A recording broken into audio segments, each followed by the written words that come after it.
தகராலய ரகசிய சிந்தனையில் தகராலயம் என்பதை பற்றிய தத்துவ அடிப்படைகளை சுவாமிகள்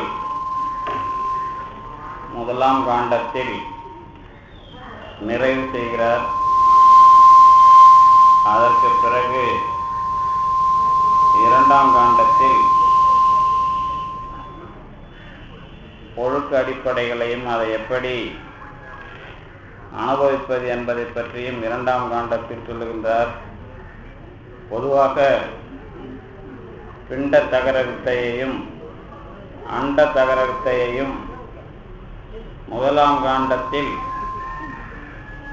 தத்துவ விசாரணைகளோடு கூட அதை எப்படி நீங்கள் தெளிவாக அமைத்து கொள்ள வேண்டும் என்ற அடிப்படையில் முதலாம் காண்ட நிறைவை அமைக்கின்றார். சென்ற வாரத்தில் விராட் புருஷன் என்பதாக அண்ட தகர வித்தையினுடைய அடிப்படைகளை எல்லாம் அமைத்து காட்டியதை இந்நேர்மையில் அண்டமுலே சிறு பிண்டமுமே அதனுள் இறை அண்டமுமே என்ற பகுதியின் என்ற அந்த ஒரு அடியின் மூலமாக விரிவாக அவர் விளக்குவதை சிந்தித்தோம். அதிலே நீங்கள் தெளிவாக அமைத்துக் கொள்ள வேண்டியது, அண்டம் என்பது இந்த பிண்டத்துக்கு நம்முடைய உடம்புக்கு அயலாக இருக்கிற இந்த உலகம் மற்ற எல்லா இடங்களையும் இணைத்து அண்ட வெளி என்பதாக சொல்லுகிறார். பிண்டத்திலே இருக்கிற இதயம் என்பதுதான் புகேசன் இருக்கிற இடம் என்பதை நீங்கள் பிண்டத்திலே தெளிவாக தெரிந்து கொண்ட பிறகு, இதே உடம்பை போல அண்டம் எப்படி இருக்கிறது, அதிலே எப்படி இதயம் என்கிற தகராலயம் இருக்கிறது என்பதை காட்டுகிற முகத்தினால்தான் 14 உலகங்களையும் எப்படி அண்ட தகர வித்தையின் உருவமாக இருக்கிறது என்பதை காட்டினார்.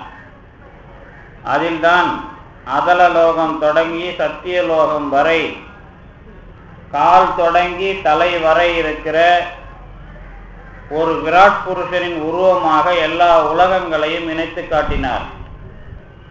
அதற்கு பிறகு இந்த விராட் புருஷனினுடைய மையப்பகுதியான பாரத நாட்டில் விராட் புருஷனுடைய எந்த எந்த உறுப்புக்கள் எப்படி எப்படி அமைந்திருக்கின்றன என்பதை விளக்குகிற வகையில்தான் மூலாதாரமாக இருப்பது திருவாரூர், இதய சரோரகமாக இருப்பது பிரயாகை, இதய மத்தியாக இருப்பது சிதம்பரம், குஜமாக இருப்பது குருஷேத்திரம், புருவ மத்தியாக இருப்பது காசி, நெற்றியாக இருப்பது கேதாரம், தலையாக இருப்பது ஸ்ரீசைலம் என்று அந்த இடங்களை சுவாமிகள் உபநிடதங்களை அடிப்படையாக கொண்டு குறிப்பிட்ட பகுதியை நீங்கள் தொடர்ந்து 100வது பக்கத்தில் நீங்களே அனுபவிக்கலாம். அதற்கு பிறகு இதயம் என்பதாக விராட் புருஷனின் இதயம் என்பதாக இருக்கிற பகுதி இருக்கிறதே, அது எப்படி இயங்குகிறது என்பதை தெரிந்து கொள்ள வேண்டும் என்று சொன்னால், உங்களுடைய செயல்களை வைத்து நீங்கள் அதை எடை போட்டுக் கொள்ளலாம் என்பதாக 103வது பக்கத்தில் இதயத்தில் ஜீவன் சஞ்சரிக்கிற அந்த இதயத்தில் கிழக்கு தலத்திலே புண்ணிய விருத்தி, தென் கீழ்த்தலத்தில் சோம்பல் தனம், தெற்கு தலத்தில் குரூர புத்தி, தென் மேற்கு தலத்தில் பாவ புத்தி, மேற்கு தலத்தில் கிரீடை அதாவது அனுபவங்களிலே இருக்கிற பிரீதி பிரியம், வடமேல் தலத்தில் கமன புத்தி வெளியேற்றுகிற ஒரு புத்தி, வடக்கு தலத்தில் சாந்தி அமைதி, வடகீழ்த்தலத்தில் ஞானம், பூவின் கொட்டை பகுதியில் வைராக்கியம், கேசர பகுதியில் ஆத்ம சிந்தை என்பதாக விராட் புருஷனின் உருவத்திலே இருக்கிற இதய பகுதியை நீங்கள் அமைத்துக் கொள்ள வேண்டும் என்பதாக சொல்லுகிறார். இதிலே ஒரு குறிப்பு என்ன என்றால், இந்த இடங்களில் அந்த அனுபவங்களை நீங்கள் போய் பெறலாம் என்ற ஒரு உண்மையும் அதிலே இருக்கிறது. வைராக்கியம் வேண்டும் என்று சொன்னால், சிதம்பரம் ஒரு தாமரை என்று சொன்னால், அதற்கு எந்த பகுதியிலே அங்கே சென்று நாம் வழிபட்டு இருந்தால் அந்த ஞானம் கிடைக்கும் என்பதையெல்லாம் அதிலே நீங்கள் விரிவாக ஆராய்ச்சி செய்து பார்த்தால் பல உண்மைகள் இந்த இடத்தில் இதை பெறலாம் என்பதாக அண்ட உலகத்திலே பெறுகிற ஒரு அடிப்படையை காணலாம். இந்த வகையில் நான் சென்ற வாரம் அமைத்ததை ஒரு அறிமுகமாக அமைக்க வேண்டும் என்று கேட்டுக்கொண்டதனாலே அதை நான் இதுவரை அமைத்தேன். தொடர்ந்து இந்த வாரத்தில் நமக்கு இந்த முதலாம் காண்டம் நிறைவாக இருப்பதோடு கூட நானும் இந்த சொற்பொழிவை இன்றைக்கு நிறைவாக அமைத்துக் கொள்ள இருக்கின்றேன். இதற்கு பிறகு நாம் வாய்ப்பு கிடைக்கிற போதுதான் சந்திக்க முடியும் என்பதாக சொல்லி முதலாம் காண்டத்தை இன்றைக்கு நம்முடைய திருவருள் முடித்து வைக்கும் என்பதாக சொல்லி தொடர்ந்து நான் பாடல்களை அமைக்கின்றேன்.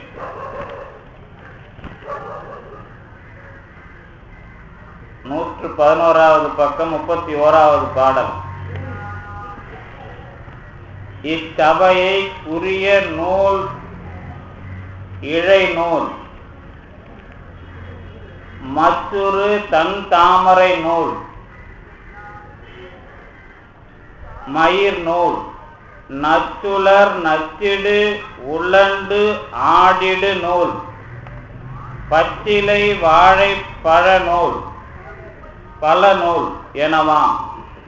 அதாவது இனிமே வருகிற பாடல்கள் எல்லாம் இந்த சபையை பற்றி சொல்லாத நூல் எப்படிப்பட்ட நூல், பேசாத வாய் எப்படிப்பட்ட வாய், பார்க்காத கண் எப்படிப்பட்ட கண் என்பது போன்ற செயல் விசேஷங்கள் இல்லாத ஒரு கருவிகளை பற்றிய விமர்சனமாக அமைக்கிறார்.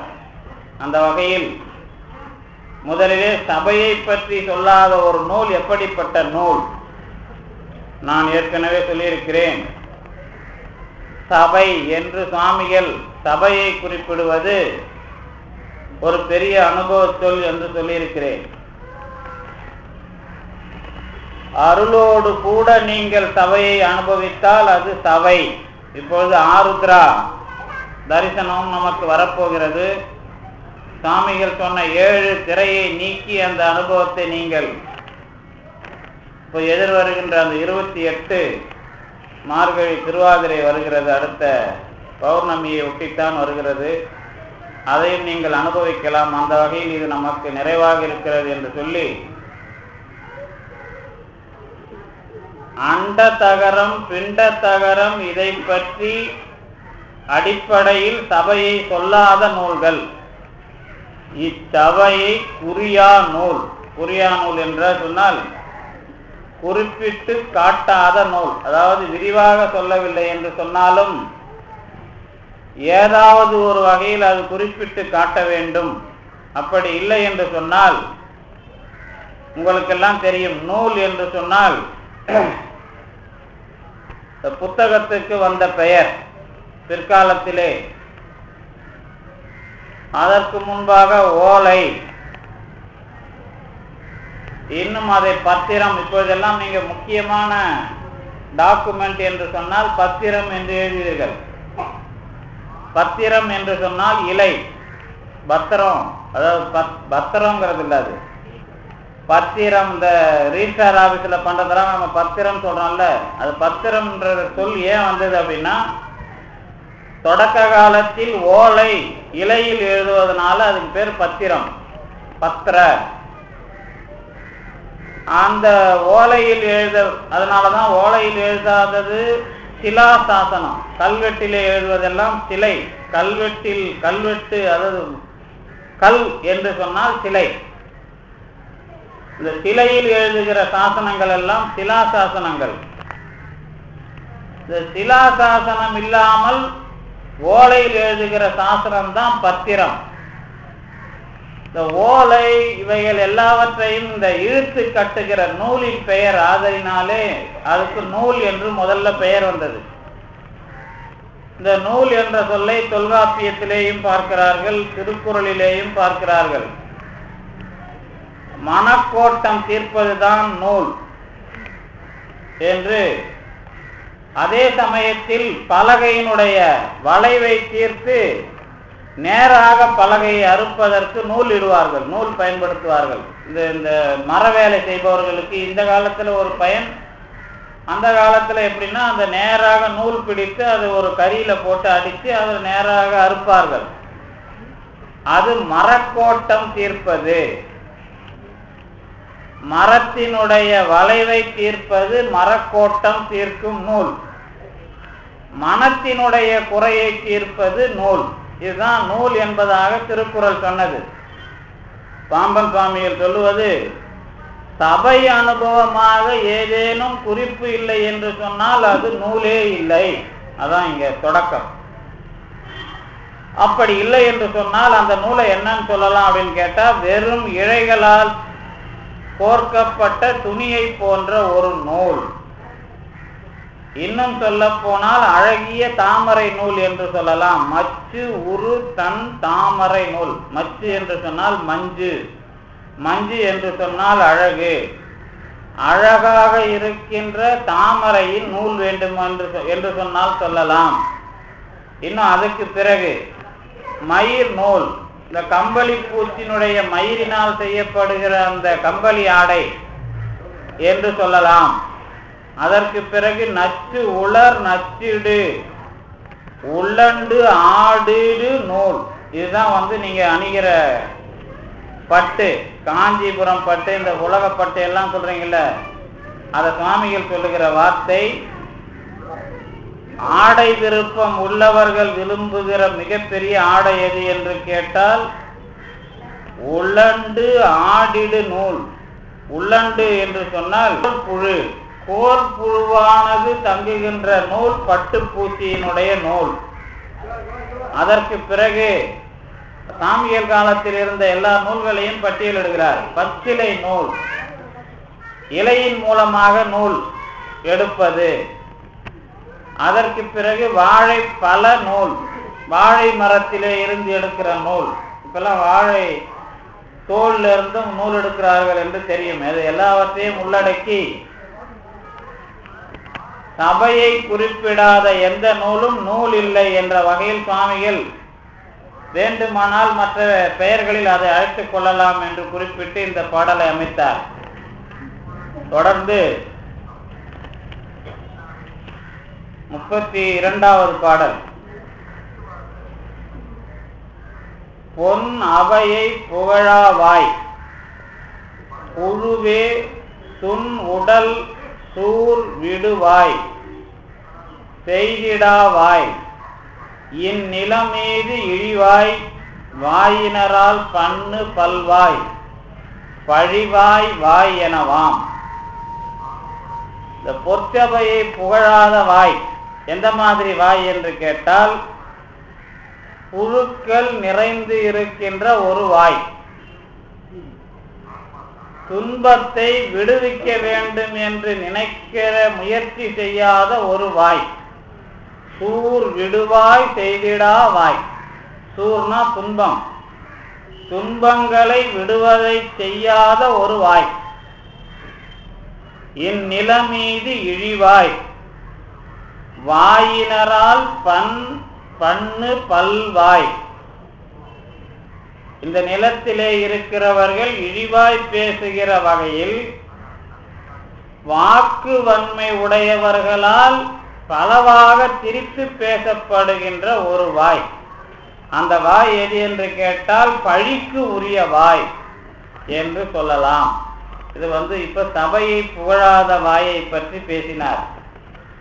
அதற்கு பிறகு கண்ணை பற்றி பேசுகிறார். இந்த சபையை பார்க்காத கண் அல்லது நினைத்து பார்க்காத கண் எப்படிப்பட்ட கண் என்று சொன்னால், நிறுத்தனை உள்கி நனீர் சொரியா கண் இருட்டு அழிகன், குருட்டு அழிகன், இழிகன், கோ மடியார் கருக்கன், இடுக்கன், உகிர்கண், மயிர்கண், பெருக்கு நுங்கின் கண், பீலியின் கண்ணே. நிறுத்தனாகிய நடேச பெருமானை நினைத்து பார்க்காத அல்லது பார்க்காத கண், அல்லது நினைத்து கண்ணீரை சொரியாத கண், கண்களிலே நீரை நிறுத்தனை நினைத்து சொரிய வேண்டும். அப்படி சொரியாத அந்த கண்ணீர் எப்படிப்பட்ட கண்ணீர் என்று சொன்னால், குருட்டு அழிகன், குருட்டு தன்மையை உடைய அழிந்து போகிற கண், இழிவான கண். அதற்கு பிறகு ஒரு ஓமை சொல்லுகிறார். கோ மடியார் கருக்கன். கோ என்று சொன்னால் பசு. பசுவினுடைய பால் மடியிலே இருக்கிற அந்த காம்பின் முளையிலே இருக்கின்ற கருமையான ஒரு கண். அது பார்க்கிற கண் இல்லை, அது வெறும் பால் வழிவது போல அழுவதற்காக இருக்கிற கண்ணே தவிர நிறுத்தனை நினைக்காத கண். அதுக்கப்புறம் இடுக்கண். இடுக்கண் என்று சொன்னால் துன்பத்திற்காக அழுகிற கண். அதற்கு பிறகு ஒன்று சொல்லுகிறார். என்ன சொல்லுகிறார் என்று சொன்னால், உயிர்கண். நீங்க நகக்கண் என்று ஒன்று சொல்லுவீங்கல்ல, உதிர்ந்து போகிற நகக்கண். அடுத்தது மயிர்கண். இந்த மயிர்கண் என்று சொல்வது என்ன அப்படின்னு கேட்டா, கண்ணுல மயிர் இருக்கிறது அந்த மாதிரி இல்ல, மயிரிலே இருக்கிற அந்த நுண்ணிதா பார்த்தா தெரியும். ஒவ்வொரு மயிருக்கும் நடுவில் ஒரு அந்த கண்ணா இருக்கும். இப்ப நீங்க அதை கணுன்னு சொல்றோம்ல, அந்த மாதிரி. அப்புறம் பெருக்கு நுங்கின் கண். அப்புறம் பெருசாகி போற முண்டை கண்ணுன்னு சொல்றத பெருக்கு நுங்கினுடைய கண்ணை, நுங்குக்குள்ள ஒரு கண் இருக்கும், அதாவது நம்ம எடுத்து சாப்பிட்றது அந்த கண், பெருக்கு நுங்கின் கண். அதற்கு பிறகு பீலியின் கண், மயிர் பீலியில் இருக்கிற கண்ணை போன்றது. ஆக கண் என்று நமக்கு இருக்கிற கண் நடராஜ பெருமான் அல்லது குகேசன் ஆடுகிறான் என்பதை நினைந்து அழாமல் இருக்குமானால் அந்த கண் குருட்டு கண், இழிந்த கண், பசுவின் மடியிலே இருக்கிற காம்பின் கருப்பை போன்ற கண், இடுக்கண், நகக்கண், மயிர்கண், நுங்கின் கண், மயிர்பீலியின் கண் என்று சொல்லலாமே தவிர ஒரு மனிதனுடைய கண், ஆன்மாவின் கண் என்று சொல்ல முடியாது. இதுதான் சாமிகள் சொல்கிறது கண்ணை வைத்து. அடுத்தது 34வது பாடல். இது எல்லாமே உங்களுக்கு இந்த இவ்வளவு நாட்களாக பார்த்த தகராலய ரகசியத்தை எண்ணாத அனுபவிக்காதவர்களுடைய நிலைமை. அதுக்கப்புறம் தான் நீங்க என்னென்ன பாவம் இருக்குதோ அந்த பாவம் எல்லாம் இந்த லிஸ்ட்ல சேர்த்துக்கலாம். இப்ப அதுக்கு தாண்டவன் பெருமான் சிந்தனையை பற்றி, அகந்தையை பற்றி எல்லாம் இங்க பேசுறார். தாண்டவனை கருதாது உள சிந்தை மாண்டலின் மாடு அடை மந்தை அகந்தை காண்டக காண்டக மாயில் கரங்கு பிறந்தை நீண்டு உள நிந்தை அறந்தை உடந்தை. சாமி இதுல கூட என்ன பண்ணாருன்னு கேட்டா, அழகா முதல்ல சபையை பற்றி பேசாத நூல், அதுக்கப்புறம் வாய், கண், இப்படி படிப்படியா எண்ணத்துக்கு இப்ப சிந்தனைக்கு வந்திருக்கிறார். இந்த சிந்தனையை வச்சு உங்களுக்கு தெரியும், மகத்து, அகங்காரம், இதெல்லாம் 7 திரையில ஒரு லிஸ்ட்ல வச்சார்ல, அந்த அகங்காரத்தை தான் இங்க வச்சுக்கிட்டு தாண்டவனாகிய நடராஜ பெருமானை கருதாத ஒரு அகந்தை உங்களுக்கு, அகந்தைனா ஒரு கருவி இருக்குமானால், சிந்தை என்கிற கருவி இருக்குமானால் அது எப்படிப்பட்டது? வெளிக்கருவியிலிருந்து உள்கருவிக்கு போயிருக்கிறார். இப்போ தாண்டவனை கருதாது உள சிந்தை.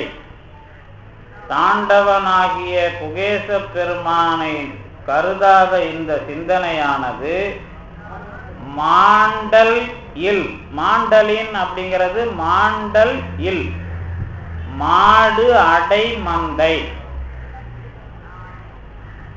இப்போ மாண்டல் அப்படிங்கிற சொல்லு உங்களுக்கு தெரியும், அழிதல் இல்லை. இங்க மாட்சிமை இல்லாத மாடுகள் அடைபடுகின்ற மந்தை. அந்த காலத்துல என்ன பண்ணுவாங்கன்னா, மாடு வயல்வெளியில போய் இது நெல்லை மேய்ஞ்சிடுச்சு அப்படின்னா என்ன பண்ணுவாங்கன்னா, கொண்டு போய் பட்டியில கட்டி விட்டுற சொல்லுவாங்க. பட்டியில கட்டுறது, இங்கே கூட மகாபலிபுரம் போற வழியில பட்டிப்புலம்னு ஒரு ஊர் இருக்கும். இந்த பட்டியில கட்டுறது அப்படின்னா என்ன அப்படின்னு கேட்டா, அந்த ஊர்ல அது உள்ள கட்டிட்டாங்கன்னா அதுக்கப்புறம் வரிக்கு அந்த தண்டனை கட்டிட்டு தான் மாட்டுக்கு சொந்தக்காரன் ஓட்டிட்டு வரணும். அது அந்த மாதிரி மாண்டல் இல் மாடு அடை மந்தை. தாண்டவனை நினைக்காத சிந்தனை எது என்று கேட்டால், நல்ல மாடா இல்லாத மாடுகளை கட்டி போடுகின்ற மந்தை, அடைக்கப்படுகிற மாடுகளை அடைத்து வைக்கிற ஒரு மந்தை. அப்பன்னா என்ன அர்த்தம்னா, வெறும் தீமை தப்பான விஷயங்களையே செய்து மனத்தில் போட்டு வைத்திருக்கிறவருடைய சிந்தனையாகத்தான் அது இருக்கும். சபை அனுபவத்தை எண்ணி பாராதவர்களுடைய சிந்தனை. அடுத்தது அகந்தை காட்டக மாயில். இங்கதான் நேரடியாக அகந்தைங்கிற சொல்ல போட்டு, இந்த சபையை பார்க்காத அகந்தை எதுன்னு கேட்டா, எதிரிலே இருக்கிற பொருள்களை காட்டாத பெரிய அடர்ந்த காடு. அதாவது எதிரில் இருக்கிறவங்க தெரியாத அளவுக்கு அடைச்சிக்கிட்டு இருக்கிற காடு. நான் கூட முன்ன ஒரு தடவை சொல்லியிருக்கிறேன். இப்போ இந்த சூரபத்மனுடைய விழா வரும்போது கடலூர்ல ஞானியார் சாமிகள் ஒரு விழா வச்சிருந்தாங்களாம். ஒரு நாள் ஒரு வாகனத்துல, ஒவ்வொரு நாளைக்கு ஒரு வாகனத்துல சாமி புறப்பாடு இருக்குல்ல, அந்த மாதிரி ஒரு நாள் வாகனம் எதுனா தெருவடைச்சான் வாகனம். தெருவடைச்சான் வாகனம்னா அந்த தெருவையே அடைச்சிக்கிட்டு போற மாதிரி வாகனம் ஒண்ணு, பண ஓலையில எல்லாம் கட்டி எல்லாம் பண்றது. அது என்ன அப்படின்னு கேட்டா, உங்களுக்கு எந்த பொருளையும் காட்டி கொடுக்காத ஒன்றை வாகனமாக கொண்டு இறைவன் வருகிறான். அதுக்கு பேர் தான் அகந்தை. அகந்தை கிழங்கை அருணகிரிநாதர் சொல்றாருல்ல, அதுதான் எது ஒன்றையும் காட்டி கொடுக்காத வேர். அதை என்ன சொல்றாருன்னா, இவர் பெரிய காடு. அடுத்தது கரங்கு பிறந்தை. இப்போ முதல்ல சிந்தனையிலிருந்து, சிந்தனை எதுக்கு போகும்? அகந்தைக்கு போகும். உங்களுடைய எண்ணம் தான் அடுத்து என்ன வேலைக்கு தொடக்கமோ அந்த இடத்துக்கு போறது அகந்தை. அந்த அகந்தையினால நீங்க முடிச்சு வைக்கிற முடிப்பு தான் அடுத்தது பிறவிக்கு காரணம். அந்த ஆர்டர்லயும் சாமி வைக்கிறார். கண்ணு வாய் மூக்குல செய்கிற செயல்கள் தான் சிந்தனை உண்டாக்குது. சிந்தனை அகந்தையில முடிவா போய் நிக்குது. அந்த அகந்தையினுடைய விஷயமா தான் அடுத்த பிறப்புக்கான காரணங்கள் அமைகிறது. அப்படி ஒரு ஆர்டரை சாமி இதுல வைக்கிறார். கரங்கு பிறந்தை. இந்த கரங்கு பிறந்தைங்கிறதுக்கு குறிப்புரையும் சாமி எழுதுறார். என்ன எழுதுறாருன்னா, சிந்தையானது அகங்கார சொரூபமாய் இருக்கும் ஆகலின் அதனை அகந்தை என்றார். அது பல பிறவிகட்கும் ஏதுவாகலின் கரங்கு பிறந்தை என்றார். அதான் சுவாமிகள் குறிப்புரையில ஒரு விளக்கம் தருகிறார். என்ன அப்படின்னா, பிறவிக்கு காரணமான விஷயங்களை அதுதான் தருகிறது. எது? அகந்தை. இந்த கரங்கு பிறந்தை என்று சொன்னால் பிறவிக்கு ஏதுவாக இருக்கிற அகந்தை. அதுக்கு பிறகு நீண்டு உள நிந்தை, துன்ப அறந்தை உடந்தை. என்ன சாமி சொல்றாரு அப்படின்னு சொன்னா, இந்த பிறப்புனால என்ன தொடர்ந்து வரும் அப்படின்னு கேட்டா, நிந்தையானது தொடர்ந்து கொண்டு வருகிறது. அதே சமயத்தில் துன்பமானது இணைந்து கொண்டிருக்கிறது. இந்த ரெண்டையும் சாமி இங்க கடைசி வரியில இணைக்கிறார். எதுக்காக இணைக்கிறார் அப்படின்னு கேட்டீங்கன்னா, நீண்டு உல நிந்தை அறந்தை உடந்தை. உடந்தைனா உரியது, அறந்தைனா துன்பம். நீண்டு உல நிந்தை, இப்ப நிந்தனை உந்தனக்காகி, உங்களுக்கு நீங்க படிச்சிருப்பீங்க, நிந்தனை உந்தனக்கு ஆக்கி. ஏன் நிந்தனையை இறைவனுக்கு ஆக்கணும் அப்படின்னு கேட்டீங்கன்னா, அதனோட தொடக்கமும் முடிவும் நமக்கு தெரியாது. அதனால பெருமான் கையில புடிச்சு கொடுத்துட்டு அவருக்கு அந்தமும் ஆதியும் தெரியும். நமக்கு பிறப்பு இருக்கிறது என்று சொன்னாலே முடிவில்லாத ஒரு நிந்தனை இருக்கிறது. அதுவும் இந்த நிந்தனை இப்ப நிந்தாஸ்துதின்னு ஒண்ணு சொல்லுவாங்க. நிந்தாஸ்துதினா பழிப்பது போல புகழ்வது. தமிழ்ல வஞ்ச புகழ்ச்சின்னு அதை சொல்லுவாங்க. இதை தெரிஞ்சுக்கிறதுலாம் இப்ப நீங்க அனுபவத்துல பெருமான் நாம இந்த பிறவியில நாம எந்த பாவமும் பண்ணலையே, இந்த பிறவியில நம்ம வீட்டுல எல்லாருக்கும் தானே நல்லது செஞ்சாங்க, ஏன் நமக்கு இப்படி வந்தது அப்படின்னு ஒரு கேள்வி கேட்கிற மாதிரி வைக்கிறாங்கல்ல. இதுவே ஒரு பெரிய பிறவி. என்ன அப்படின்னு கேட்டா, கேள்விய கேட்கிற அளவுக்கு பிறவிய வளர்த்திருக்கிறான் பெருமான். இப்ப எல்லா பிறவிக்கும் அது கேள்வியா வராது. என்ன பண்ணுவான் அப்படின்னு கேட்டா, அதுல வேலையை செய்ய வச்சுக்கிட்டே இருப்பான். அந்த பிறவி கேள்வி கேட்கிற அளவுக்கு வராது. நான் வஞ்சனையை செய்யவில்லை, ஆனால் பிறப்பு வஞ்சனையாக இருக்கிறது. அதனாலதான் நீண்டு வருகிற வஞ்சனை. வஞ்சனை இந்த பிறவில இல்லதான், ஆனா எனக்கு நடக்கிறதெல்லாம் பார்த்தா நான் நினைச்ச மாதிரி இல்லை அப்படின்னு சொன்னா அதுக்கு பேரு பெருமான் நல்லது பண்றானா கெட்டது பண்றானா, வஞ்சிக்கிறானா புகழ்கிறானா தெரியாது. நம்ம விஷயம் இல்ல அது. பெருமான் பத்தி, பெருமான் இப்ப நமக்கு நல்லது பண்றானா கெட்டது பண்றானா அப்படின்னு ஒரு எல்லார்ட்டையும் பேனாவை கையில கொடுத்து எழுதி கொடுக்க சொன்னா என்ன பண்ணுவாங்க? எனக்கு தெரிஞ்சு இந்த பிரிவில நான் இவ்வளோ கஷ்டப்பட்டுட்டேன், பெருமான் நல்லது பண்றான்னு ஏதோ ஒத்துக்க வைக்கிறீங்களே, போலீஸ் ஸ்டேஷன்ல வாக்குமூலம் எழுதி வாங்குற மாதிரி வாங்குறீங்களே தவிர, அது எனக்கு மனதார சொல்றேன் பெருமான் நல்லது பண்ணான் அப்படின்னு சொல்ற மாதிரி ஒரு பிறவியாக இது இருக்கிறதா? அப்புறம் கொஞ்சம் பேர் நல்லது பண்றான்னு எழுந்து வருவாங்க. அப்புறம் அவங்கள என்னன்னு கேட்போம் அப்படின்னு கேட்டா, எல்லா விஷயத்தையும் அடுத்தடுத்து கேட்போம். நீ என்ன பண்ற, அடுத்தது என்ன நடக்குது, சுத்தி என்ன நடக்குது, இதுக்குள்ள பெருமான் நல்லது பண்றாங்கிறத ஓரளவுக்கு நீ அனுபவிக்கிற அப்படின்னு சொன்னா இதுதான் நல்லதா அப்படின்னு ஒரு கேள்வியை கேட்டு, ஓ நாம நினைக்கிறது மட்டுமே நல்லதா அப்படின்னு ஒரு கேள்வி, அங்கேயும் ஒரு வஞ்சம் வந்துடும். எங்க ஒரு வஞ்சம் வந்துடும்? நான் கேட்கிற மாதிரி வீடு மனைவி மக்கள் சுற்றம் எல்லாம் கொடுத்துட்டாருன்னா என்ன நடக்கலாங்க?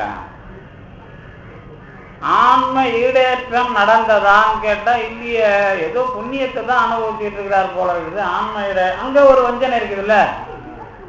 அப்ப இந்த பிறப்பினுடைய வஞ்சனை நாம பண்ற, இறைவன் பண்றான் இல்ல, இந்த பிறப்பு நாம் தெளிவான நேர்பாதையை பெறுவதற்காக அல்லது ஞானம் அடைவதற்காக தரப்பட்டது. ஆதலினாலே அது நீண்டு உல நிந்தை. அதோட விளைவு என்னன்னா அறந்தை உடந்தை. முடிவா தெரியறது என்னன்னா துன்பம் தான் தெரிகிறது. அதுதான் இந்த பாடலினுடைய நேர்பொருள். விரிவாக நாம் அதுக்கு சிந்திப்பதற்கு வாய்ப்பு இல்லை. அடுத்தது 35. அண்டம் அன்றாய அண்ட மன்று வரும் பொதியுள்ளும் பிண்டமன்றாய பெரும் பொதியுள்ளும் கண்டவர் துன்பு கடிந்து உய ஆடும் தண்டனை நீர்த்த தவங்களும் உளவோ. பொதி அப்படின்னா சபை, அதை ஞாபகம் வச்சுக்கணும். சாமி போடுற பொதியிலார் அப்படின்னா மன்றத்தை இல்லமாக உடையவர் அப்படின்னு அர்த்தம். சாமி சில சொல்லாட்சிகள் வழக்கில் வேற மாதிரி பயன்படுத்தினாலும் இதை நீங்க இப்படி புரிஞ்சுக்கணும் அப்படிங்கிற மாதிரி சில சொற்களை இங்க வந்து நமக்கு அமைச்சிருக்கிறார். அதுல இது ஒண்ணு. அண்டமன்று அண்ட தகராலயம், பிண்டமன்று பிண்ட தகராலயம். இந்த அண்ட தகராலயம் பிண்ட தகராலயம் இரண்டிலும் ஆடுகின்றவன் அவனை கண்டால்தான் துன்பம் நீங்கி உய்தி அடையலாம். அண்ட தகராலயம் பிண்ட தகராலயம் இரண்டினையும் கண்டவர்களால தான் துன்பத்தை நீக்கி உய்தி அடையலாம், உய்வு அடையலாம். அவனை தவிர மற்ற எந்த தவங்கள் கிடையாது, வேறு ஒரு தவம் என்று இல்லை. இங்க சண்டன் அப்படின்னா என்னன்னா சிவசூரியன். சண்டன் அப்படின்னா சிவசூரியன். அண்டமன்றாய வரும் பொதியுள்ளும் பிண்டமன்றாய பெரும் பொதியுள்ளும். இந்த ரெண்டும் ஒன்னு அண்ட தகராலயம், இன்னொன்னு பிண்ட தகராலயம். இந்த இரண்டிலும் பெருமானை கண்டவர்களுடைய துன்பம் நீங்கி உய்வை அடைகிறார்கள், அல்லது உய்வை அடைவதற்காக பெருமான் ஆடுகிறான். அப்படிப்பட்ட சண்டன் அல்லது சிவசூரியனை நீர்த்து செய்கின்ற தவங்கள் ஏதாவது தவமாக இருக்கிறதா என்று கேட்டால் இல்லை. அது ஒன்றுதான் தவம் என்பதாக சுவாமிகள், அந்த தவம் என்றாலே இப்ப வந்து நீங்க தெரிந்து கொள்ள வேண்டியது அண்ட தகராலயமும் பிண்ட தகராலயமுமாக ஆடுகின்ற பெருமானை அனுபவிப்பது மட்டும்தான் என்பதை அமைத்துக் கொள்ள வேண்டும் என்று இந்த பாடலில் அமைத்தார். அதுக்கு பிறகு நமக்கு இப்போ 36வது பாடல்.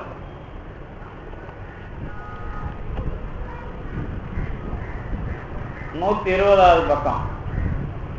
கரித்து அரு நூல் பல கற்கினும் அதுபோல் திரிவு அற ஓது திடம்பெறினும் கார் சொறிவுரை போல் கவி சொல்லினும் வெண்ணோய் அரி குகனை பரவாவிடில் அவமே. கரிசு என்றால் குற்றம். கரிசு அரு நூல் பல கற்கினும். இங்க என்ன பண்றார் அப்படின்னா ரொம்ப அழகா தொடங்குறார். குற்றத்தை நீக்குகிற நூல் என்று எந்த நூல் சொன்னாலும் அந்த நூல்களை படித்தாலும் கூட, அதுக்கு பிறகு அதுபோல் திரிவு அற ஓது திடம் பெறினும், அதை கொஞ்சம் கூட மாற்றி சொல்லாத அளவுக்கு ஒரு நல்ல நேர்பொருளை கண்டு ஓதுகிற ஆற்றல் பெற்றாலும், கார் சொறி உரை போல் கவி சொல்லினும், மேகம் மழையை பொழிவது போல நீ 1000 கவிதைகள் சொன்னாலும் என்ன பண்ண முடியாது. வெண்ணோய் அரிக்குகனை பரவாவிடில் அவம். பிறவி நோயை நீக்குகின்ற குகனை பரவாவிட்டால், வணங்காவிட்டால் எல்லாம் வீணே. எல்லாம் சாமிகள் நேரடியாக சொல்லுகிற விஷயங்கள். அதுக்கு பிறகு 37 இங்க என்ன பண்றாரு அப்படின்னு கேட்டா, இப்ப வந்து நீங்க உங்களுக்குலாம் தெரியும், இந்த திருநாவுக்கரசுடைய வரலாறு தெரியும் உங்களுக்கு. இந்த பாட்டுக்கு அர்த்தம் சொல்லணும்னா திருநாவுக்கரசர் வரலாறு தெரிஞ்சா உங்களுக்கு எல்லா அனுபவம் ஆயிடும். அவர் தான் என்ன சொல்றாரு அப்படின்னா, நான் எவ்வளோ படிச்சிருந்தேன், ஆனா ஒண்ணுமே ஞாபகத்துக்கு வரல, கடல்ல கட்டி போட்டப்பா நமச்சிவாய என்கிற நாமம் மட்டும்தான் என்னை காப்பாற்றியது அப்படின்னு சொல்லுவார். அதே மாதிரி திருவள்ளுவர் சொல்லுவார், நுண்ணிய நூல் பல கற்கினும் மற்றும் தன் உண்மை அறிவே மிகும். இதெல்லாம் என்ன அடிப்படைன்னு கேட்டீங்கன்னா, நீங்க உங்களுக்கு உள்ள இருக்கிற இறைவனை பிடிக்காவிட்டால் நீங்க வெளியிலிருந்து கற்றுக்கொண்டிருக்கிற எதுவும் உங்களை காப்பாற்றாது. அதான் என்னுடைய அர்த்தம். அடுத்தது பாருங்க, பார்ப்போம். பூ வலம் செய்யணும். இங்க இப்ப எல்லாம் இந்த இது பண்றாங்கல்ல, விரதம், அப்புறம் நேர்த்தி, இதெல்லாம் கடன்லாம் பண்றாங்கல்ல, இதெல்லாம் இங்க எடுத்துட்டு வராரு. இப்போ பூ வலம் செய்யணும், பூ உதகம் கொண்டு ஆவலோடு அர்ச்சனை செய்யணும், அசபா மாவல மந்திரம் ஓதினும், மன்று ஆர் தேவனை இனிது எண்ணாமை அசிவமே. இங்கேயும் சாமி வார்த்தைகளை அதாவது லாவகமா விளையாடுறார். அசிவம், இந்த வார்த்தையை நீங்களாம் கேள்விப்பட்டிருக்க மாட்டீங்க.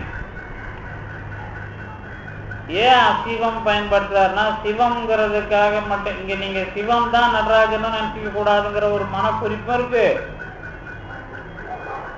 சிவம் என்கிற வரலாற்று பொருள் என்ன அப்படிங்கிறத நீங்க தெரிஞ்சுக்கணுங்கிற அர்த்தமும் இருக்கு அதுல.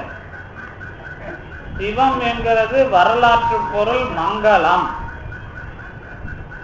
மங்களம்ங்கிறது வரலாற்றுல இருக்கிற பொருள்.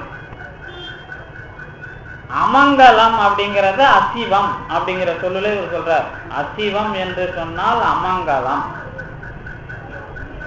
எதனால அமங்கலம் கேட்டா, மன்றத்திலே ஆடுகிற தேவனை இனிது எண்ணாவிட்டால் நீங்க என்ன பண்ணாலும் அமங்கலம் தான். நீங்க பண்ற நேர்த்தி கடன் எல்லாமே அமங்கலமா தான் போகும், மங்களமாக வராது. என்னென்ன நேர்த்தி கடன் பார்ப்போம். அங்க பிரதட்சணம் முதல்ல சொல்றார். பூ வலம் செய்யணும், பூமியில படுத்து புரண்டாலும்.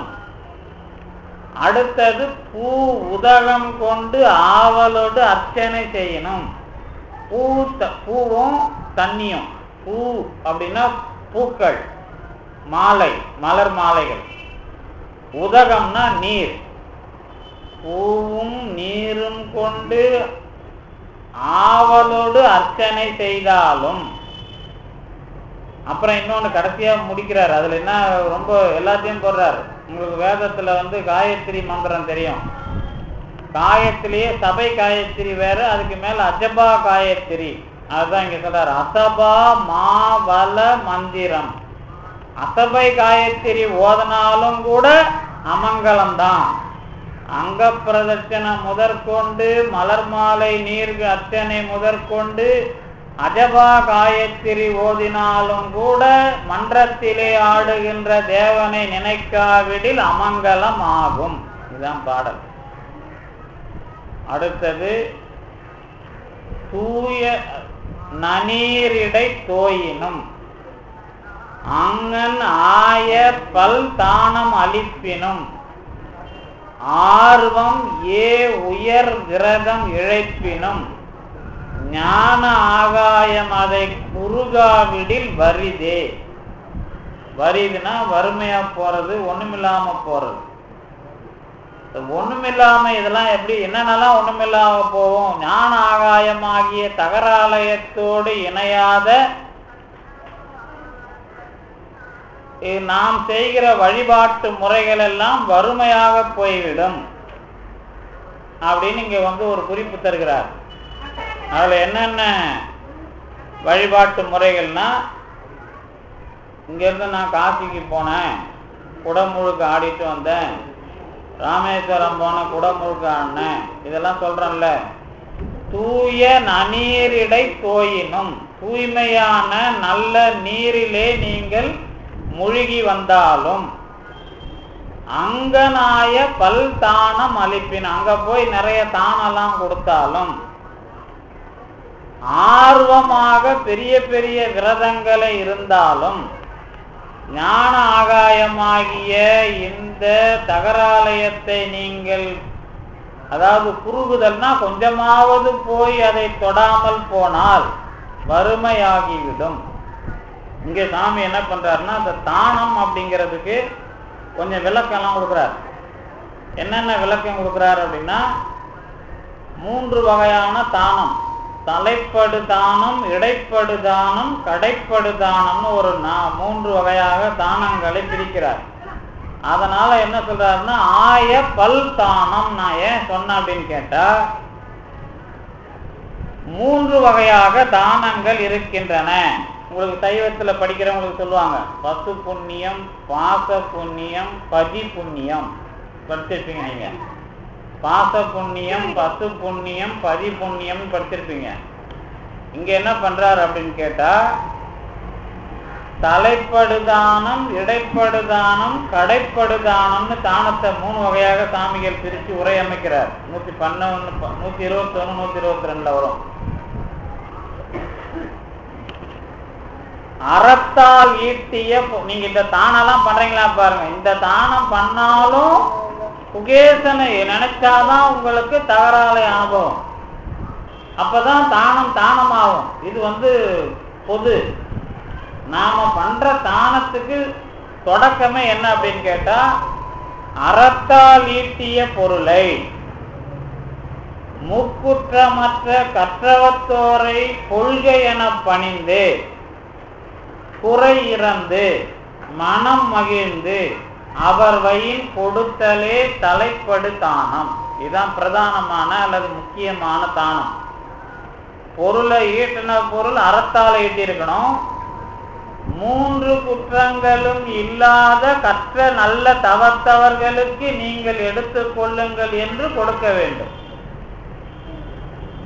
இந்த மாதிரி பண்ணா அதுக்கு பேரு தலைப்படு தானம்.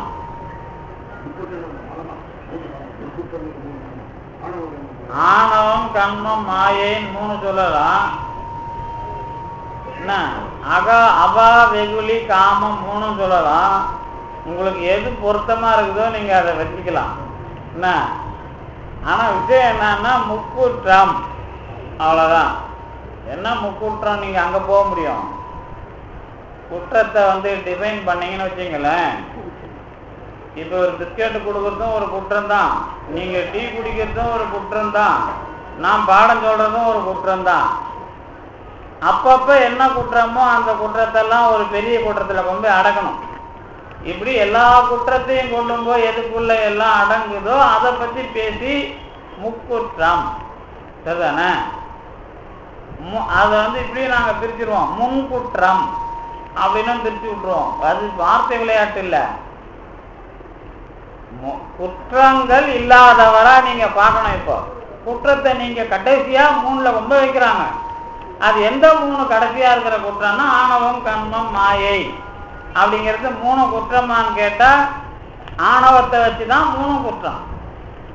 அதான் மாயை நமக்கு குற்றம் கிடையாது, கண்மமும் குற்றம் கிடையாது, ஆணவம் மட்டும்தான் குற்றம். கடைசியா அதுவும் என்னவா மாறிடும்? இத்தை விளைவித்தல் மலம், அதுவா மாறிடும். அதனால நீங்க ஒன்றும் கவலைப்பட தேவையில்லை. குற்றம் இல்லாதவனாக இருக்க வேண்டும்.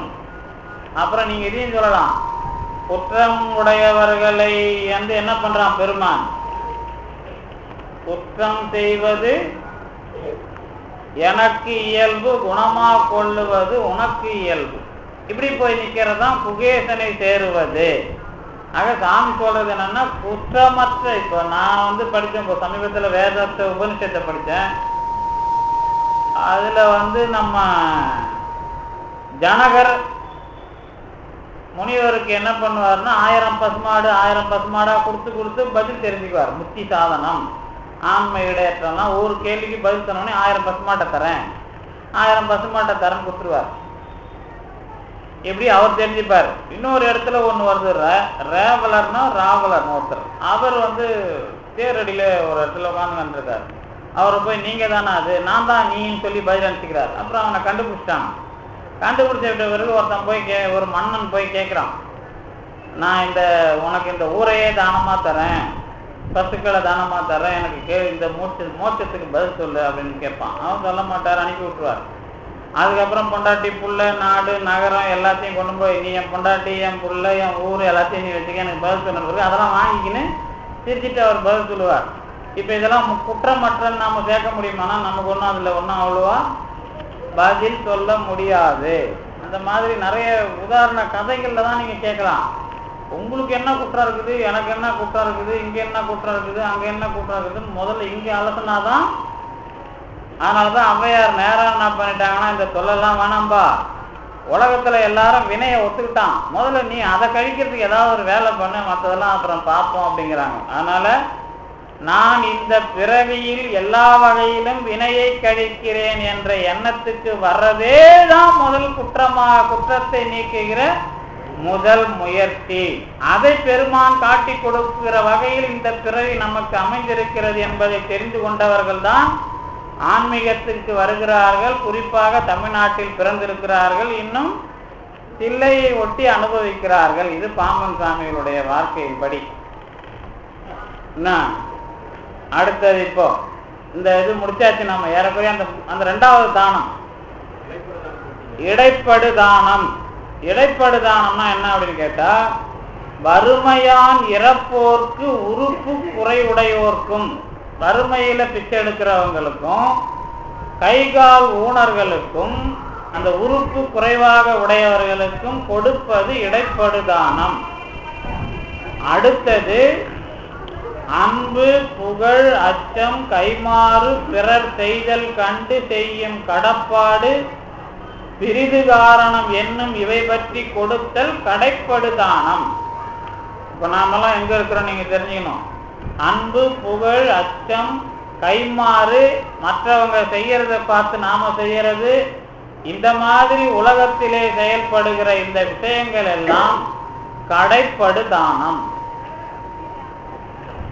இப்ப நீங்க இந்த 3 வகையான தானங்களையும் செய்தாலும், விரதத்தை இருந்தாலும், ஞான ஆகாயத்தை நீங்கள் அடையாவிட்டால் பயன் இல்லாதவை. அவ்வளவுதான் விஷயம். இதற்கு பிறகு அடுத்த நமக்கு பாடல்ல சுவாமி 40வது பாடல்.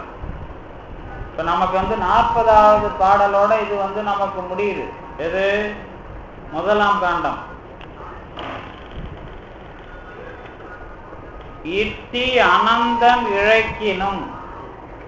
இங்க கொஞ்சம் விரிவா சொல்றார் சாமி. இட்டி அனந்தம் இழைக்கினும் பள்ளி கட்டினும் மானமில் கற்பமது உண்டோர் திட்டமதாய் மெய் திருத்தினும் ஓவா நட்டனை உள்ளுள் நனாவிடில் வரிது.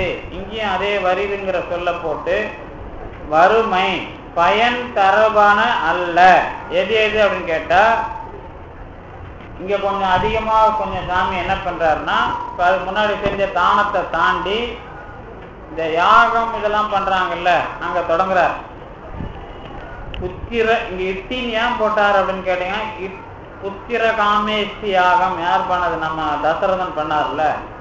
அந்த மாதிரி நீங்க இஷ்டப்பட்டு எந்த யாகத்தை செய்யலாம் என்று முயற்சி செய்து அப்படி அந்த யாகத்தை எல்லாம் நீங்கள் பெற்றாலும் இட்டி அனந்தம் இழைக்கணும். இட்டினா இஷ்ட சித்தி பூர்த்தியாகட்டும் என்று எத்தனை முயற்சிகள் எடுத்து செய்தாலும்,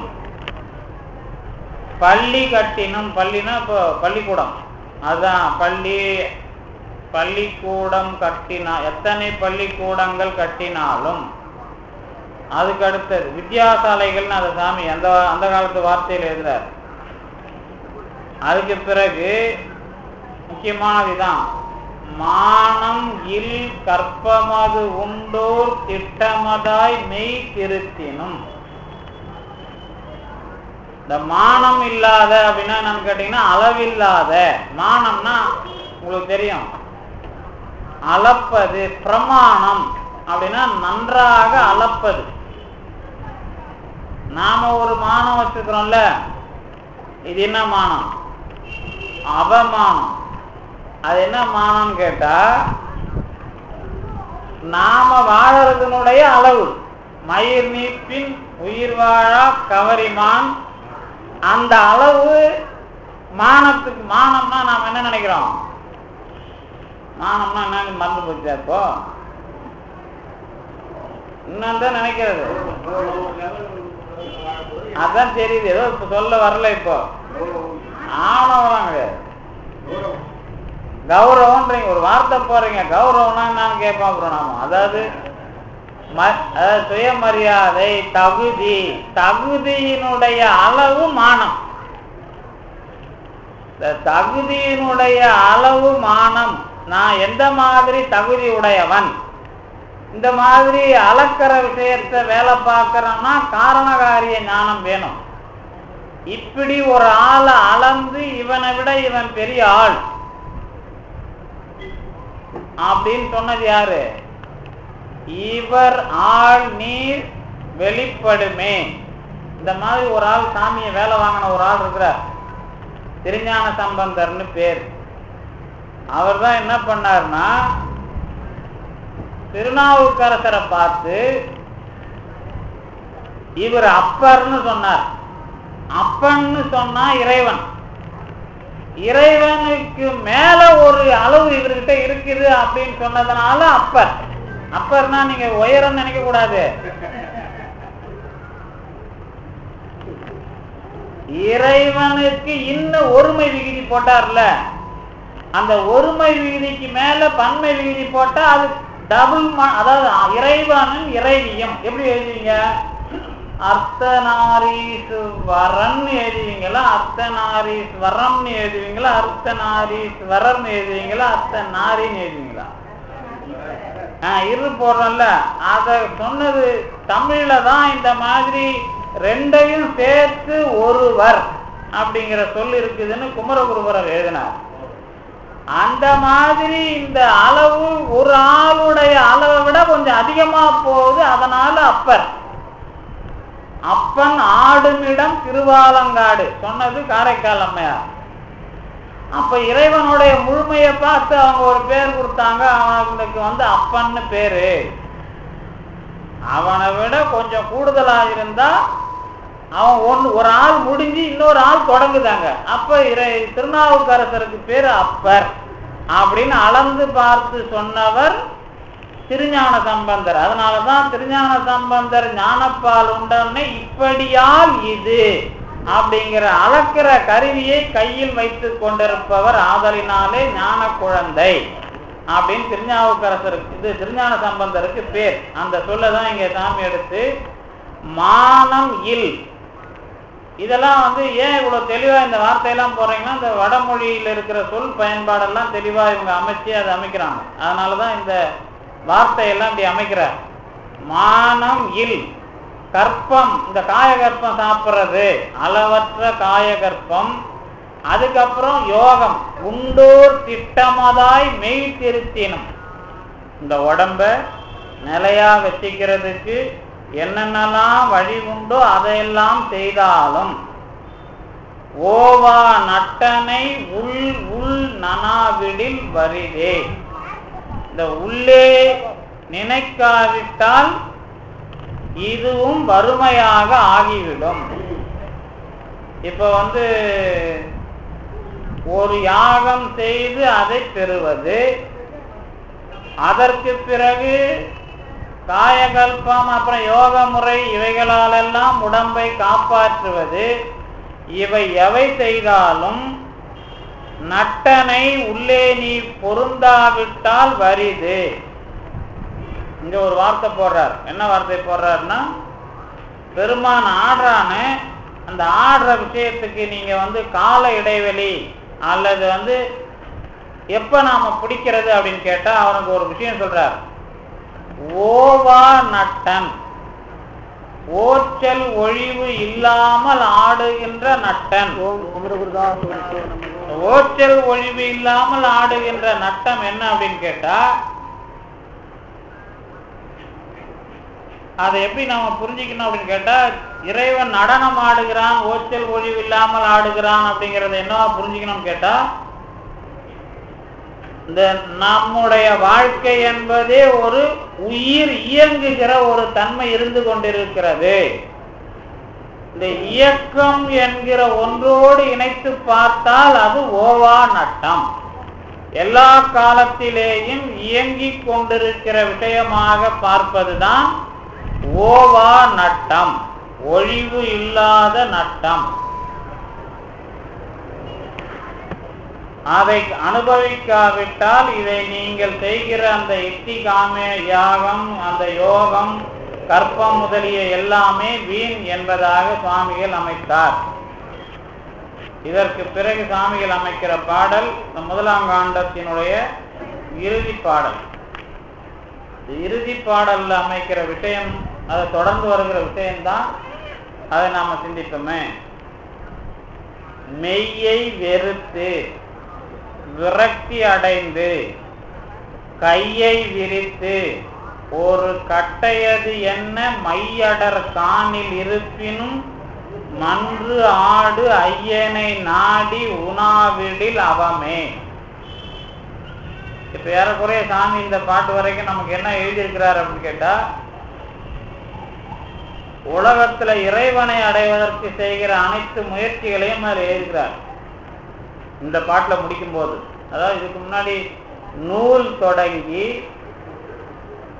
வாய், கண்ணு, சிந்தனை இது எல்லாவற்றையும் இணைத்து கடைசியா விரதம், தானம் இந்த விஷயங்களையும் இணைத்து யோகம், அப்புறம் காயகல்பம், இந்த யாகம் இதையெல்லாம் இணைத்து இப்ப என்ன பண்றார், போய் காட்டுல செய்கிற தவத்துல கூட நீங்க என்ன பண்ண முடியாது, மன்றாடுகின்ற ஐயனை நாடாவிட்டால் வீணானது. இதுதான் இப்ப நமக்கு இதுல முடிவு. இப்ப இப்ப நமக்கு தகராலய ரகசியம் சொல்லும் போதே தொடங்கும் பொழுது என்ன சொன்னார் அப்படின்னா, அகமானதை அடு நல அக நபம்னு தொடங்கினார். அகமானதை அடு நல அகம். அந்த அகம் என்று சொன்னால் நம்முடைய ஆணவத்தின் அடிப்படையாக இருக்கிற அகந்தை, அதை அழிக்கின்ற நன்மையான ஒரு அகம் அப்படின்னு தொடங்கினார். இப்ப இந்த தவம் காட்டுல போய் பண்றவன் என்னத்தை வச்சு அவன் தவம் இருக்கிறான், இந்த நடுப்பொருளை அழிப்பதற்காக இருக்கிற நடுப்பொருள், இதை அவன் பிடித்து கொண்டு பண்ணவில்லை என்று சொன்னால் என்னன்னு கேட்டா வீணானது. இப்ப நம்ம பண்றோம்னு வச்சுக்கலாம். இப்ப நீங்க போய் தவம் இருக்கிறோம்னு நினைக்கிறீங்கன்னு வச்சுங்களேன், எடுத்த உடனே அது சொல்றார், மெய்யை வெறுத்து விரக்தி அடைந்து. உங்களுக்கு விரக்தினா என்ன அப்படின்னு கேட்டீங்கன்னா,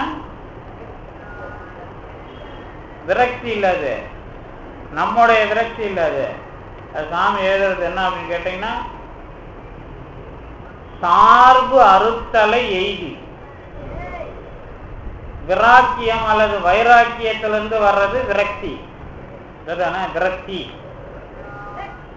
முதல்ல மெய்யை வெறுப்பது, உடம்பிலே இருக்கிற அபிமானத்தை களைவது.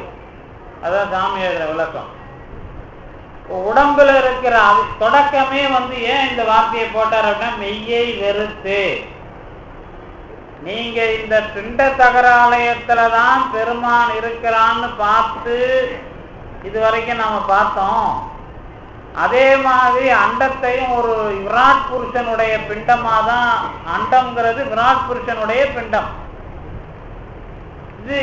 இந்த பிண்டம் நம்முடைய பிண்டம். அந்த விராட் புருஷனுடைய பிண்டம், அந்த விராட் புருஷனாக இருக்கிற சிவபெருமானே நம்முடைய பிண்டமாகிய இதய கமலத்துக்கு உள்ளே இருக்கிற நமக்கு உள்ளே இருக்கிறான் என்பதுதான் வெளிக்கு உள்வெளி.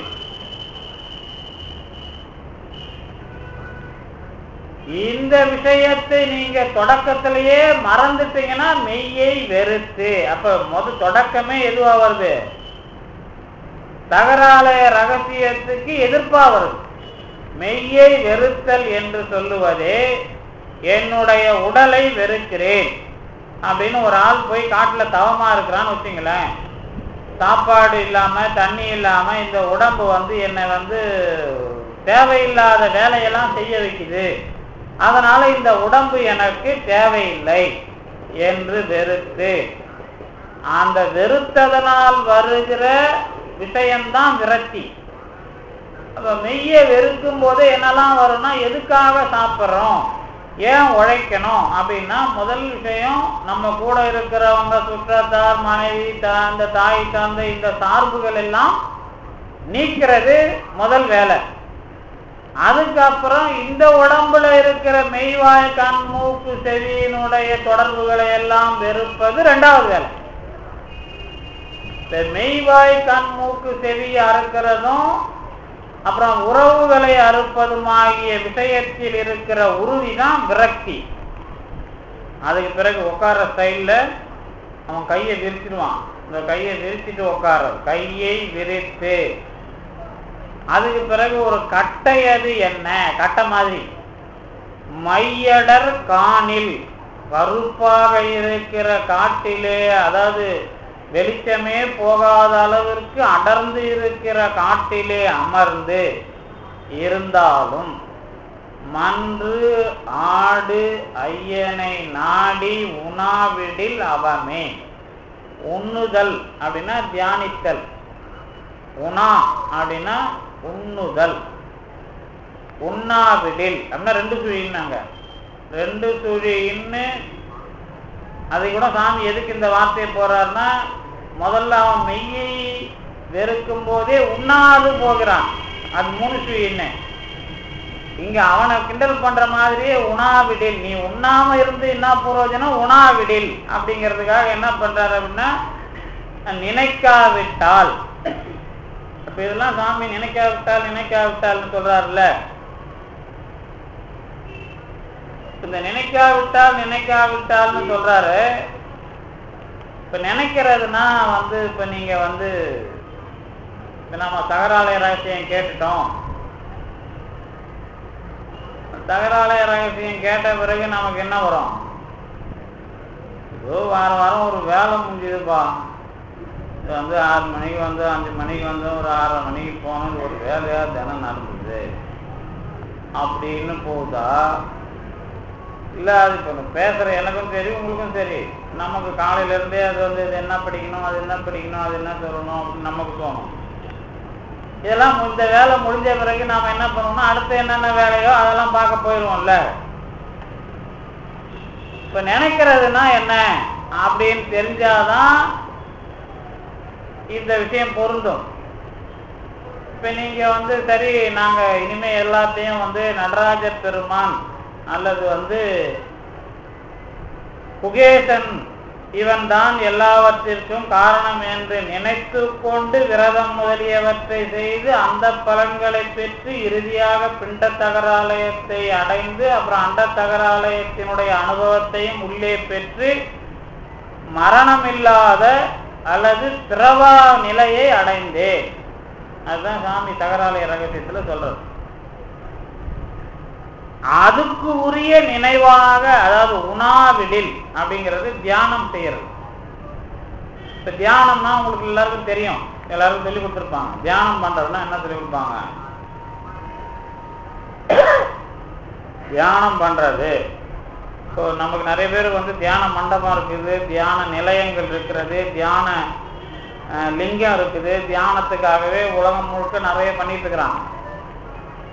நம்ம முதல்ல எடுத்தோடனே என்ன சொல்லுவோம், தியானம் பண்ணுறதுக்கு ஒரு விஷயம் சொல்லிக் கொடுப்போம். யோகாபியாசத்துலேயும் தான் சொல்லிக் கொடுப்பாங்க. யோகாபியாசம் உடம்புக்கு பண்ணும்போது, என் கை கால்லாம் உடம்புலாம் நல்லா இருக்கு, இது லேசாக இருக்குது, இதில் பிரச்சனை இல்லை அப்படின்ற நினச்சிக்கிட்டே அந்த அந்த தியானத்தை நீங்கள் அது என்னது யோகாபியாசம், அது என்னது ஆசனங்களை செய்யணும். ஆசனம் செய்யும் போது என்ன மாதிரி பண்ணணும் அப்படின்னு கேட்டால், நான் நல்லா இருக்கிறேன், நான் நல்லா இருக்கிறேன், நான் நல்லா இருக்கிறேன்னு தொடங்கு அப்படின்வாங்க. எதில்? ஆசன முறைகளில் தொடங்கும் போது. அதெல்லாம் கரெக்டு தான். நான் நல்லா இருக்கிறேன், நான் நல்லா இருக்கிறேன்னு தொடங்குறதுலாம் கரெக்டு தான். என்னுடைய கை கால்கள் நன்றாக இருக்கின்றன, இயங்குகின்றன. இப்போ அது என்ன சொல்லுவாங்கன்னா, முதல்ல காலில் நினை, அப்புறம் கையில் நினை, அப்புறம் இடுப்பில் நினை, ஒப்பில் நினை, அப்புறம் தலையில் நினை, மைண்டு ஃப்ரீயாகிடும், அப்புறம் எல்லாம் ரத்த ஓட்டம் வரும். இது ஒரு முறை. இதுதான் நினைக்கிற முறையினுடைய தொடக்கம். இது வந்து நீங்க இந்த இது படிக்கிறவங்களுக்கு சொல்லிக் கொடுப்பாங்க, ஆசன முறைகளை மேற்கொள்ளுகிறவர்கள். நான் நல்லா இருக்கிறேன் அப்படின்னு இந்த ஞானம் வலிவடைஞ்சு இது வலிவடையுது அப்படின்னா அதனுடைய விளைவு என்ன? அந்த நோய் வந்து போகுது அப்படின்னு யோகாபியாசத்துல சொல்லலாம். ஆனா நான் என்ற அந்த ஞானம் உங்களுக்கு அதுல இருந்து எதுக்கு கொண்டு போகணும் அப்படின்னு கேட்டா, இந்த பிறவி, இந்த உடம்பு, இந்த துன்பம் இது நீங்குகிறது, இது முழுமையாக நீங்குகிறதா, இதனுடைய எல்லை என்ன, இதிலே இருந்து இந்த பிறவியில் நான் இரவாமையை இந்த நான் என்பதிலேயே பெறுகிறேனா அப்படிங்கிறது தியானம் கேள்விக்கு உள்ளாகும். நான் கேட்குற கேள்வி குழப்புற மாதிரி இருக்கும். என்ன அர்த்தம் அப்படின்னு கேட்டீங்கன்னா, நான் சொன்னீங்கன்னா அதுல விடிவு இருக்குதா அப்படிங்கிறது தான் அதுக்கு நேரான அர்த்தம். இந்த உடம்பினுடைய வலி போவதற்கு இன்னொரு ஒரு சின்ன குறிப்பு தரனே. உங்களை இதை நினைக்க சொல்லிடுவாங்க. ஏன்னா இப்ப நீங்க நோயில் இருக்கிறீங்க, அதனால நீங்க நான் நல்லா இருக்கிறேன்ற மாதிரி தொடங்குங்கம்பாங்க. ஆனா அந்த யோக சிகிச்சை, ஆசன சிகிச்சையை மேற்கொள்ளுகிற அந்த வாத்தியார் இருக்கார்ல, அவர் என்ன பண்ணணுமா, அவர் இறைவனுடைய அனுபவத்துல தொடர்புல சுத்தவாதியா இருக்கணும். வர்றவன் நோயாளி, அவன் நான் நல்லா இருக்கிறேங்கிறத நீ நினைச்சுக்கிட்டே இந்த யோகாசன இந்த ஆசனத்தை பண்ணு அப்படின்னு அவனை சொல்ற குரு, அவன் இறைவனுடைய ஞானத்தில் இறைவனுடைய விஷயத்துல தொடர்பு உள்ளவனாக இருந்தால் இப்படி சொல்லுவதில் அவன் வந்து வெற்றி அடையலாம். இதுதான் நீங்க நல்ல யோக சிகிச்சை மாஸ்டருங்க எழுதின நூல்கள்ல பார்க்கலாம்.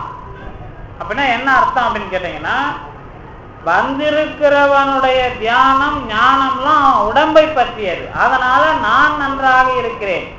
அதுக்கு மேல உடம்பை நான் பெற்றிருக்கிறேங்கிற குருநாதருக்கு நான் இறைவனால் இந்த திடகாத்திரத்தை பெற்றிருக்கிறேங்கிற ஞானம். இவர் அவங்களை இணைக்கும் போது இது வந்து நீளுகிறது. அப்படின்னா என்ன அர்த்தம்னா, நானே இந்த தியானத்தில் இந்த உடம்பை பற்றிய எண்ணத்திற்கு மேலாக இந்த பிறவி ஞானத்திலே எனக்கு அடிப்படையானது இந்த எனக்கு உள்ளே என்னை காப்பாற்றி வருகின்ற பரம்பொருள் அப்படின்ற எண்ணம் வந்தா அதுக்கு பேர் தான் நாடுகிற அல்லது தியானிக்கிற தவம். எத்தனை பேருக்கு அது கை கொடுதுன்னு பாருங்க. நான் இதை வந்து எப்படிலாம் சொல்றதுன்னு எனக்கு வந்து இப்போ அவங்கவுங்களுக்கு ஒரு அனுபவம் இருக்கும். அதுக்குதான் நான் அதை வேற மாதிரி கொண்டு போறது. என்ன மாதிரி கொண்டு போறது அப்படின்னா, எத்தனை மணி நேரம் நான் இறைவனை எண்ணுகிறேன், அது ஒரு கேள்வி. ரெண்டாவது என்ன அப்படின்னு கேட்டா, இறைவனை எண்ணுகிறேன் என்று சொன்ன நான் இறைவனுடைய தொடர்பிலேயே எண்ணுகிறேனா அப்படின்றதுதான் தியானத்தினுடைய எக்ஸ்டென்ஷன். இந்த ரெண்டும் கை வர்றது தான் நாடி உண்ணுதல். முதல்ல நாடுறது, அதுக்கப்புறம் உண்ணுதல். இதுல கொஞ்சம் அழுத்தம் என்ன அப்படின்னு கேட்டா, எல்லாருக்கும் இப்ப நம்ம எல்லாருக்கும் அது கை வந்துருதுன்னு சொல்ல முடியாது.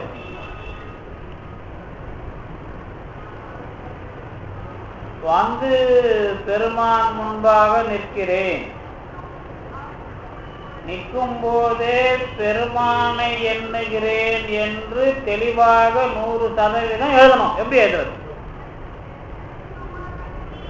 பெருமானை எண்ணுகிறேன், இதுதான் தியானம் அப்படின்னு எப்படி எழுதுவீங்க? இப்ப நீங்க வந்து ஒரு 2 நிமிஷம் இல்ல 5 நிமிஷம் 10 நிமிஷம் சாமி முன்னாடி போய் நிக்கிறீங்கன்னு வச்சுங்களேன். அங்க போய் நின்ன உடனே பூ தெரியுது, படம் தெரியுது, விளக்கு தெரியுது, சாமி கும்பிட்டாச்சு.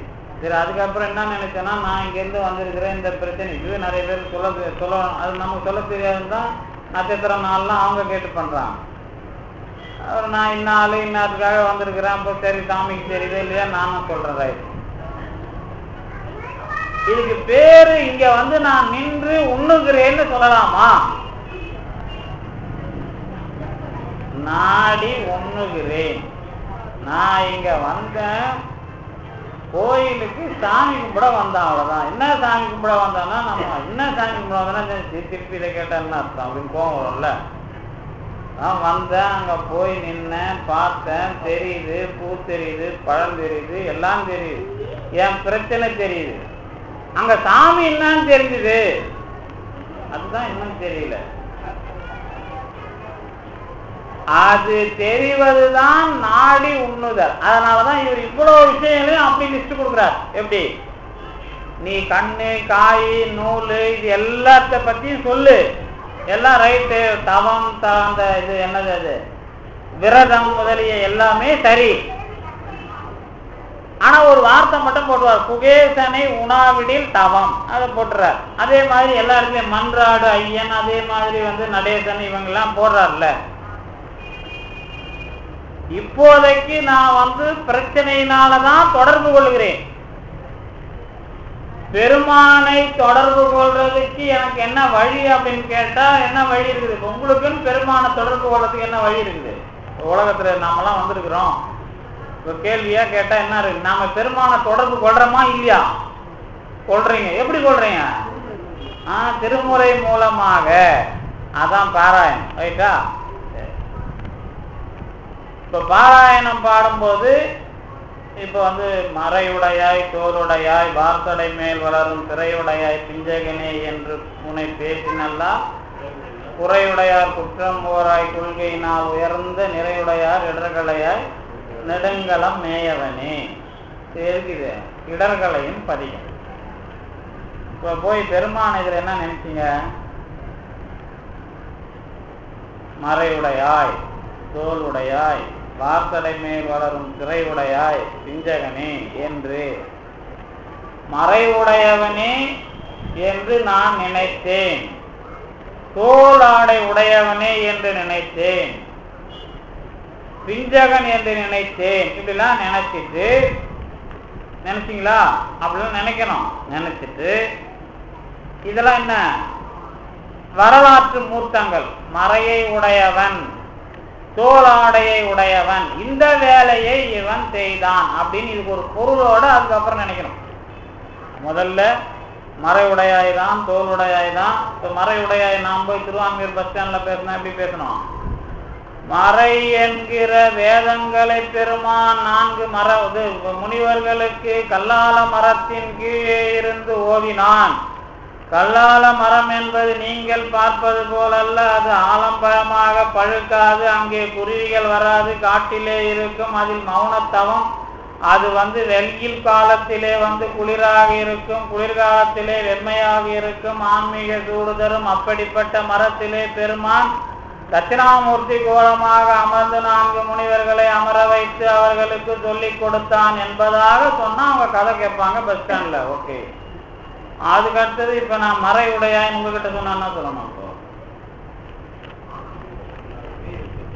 அவர் ரகசியமாவே இருக்கட்டும் விடுங்க அப்படின்றீங்களா? மறையுடையாய் என்று சொன்னால் அவரவர்களுக்கும் ஒரு ரகசியத்தை சொல்லுகிறான். உங்களுக்கு எங்க ரகசியத்தை சொன்னான்னு எப்படி தெரியுது? அதுதான் ஓவா.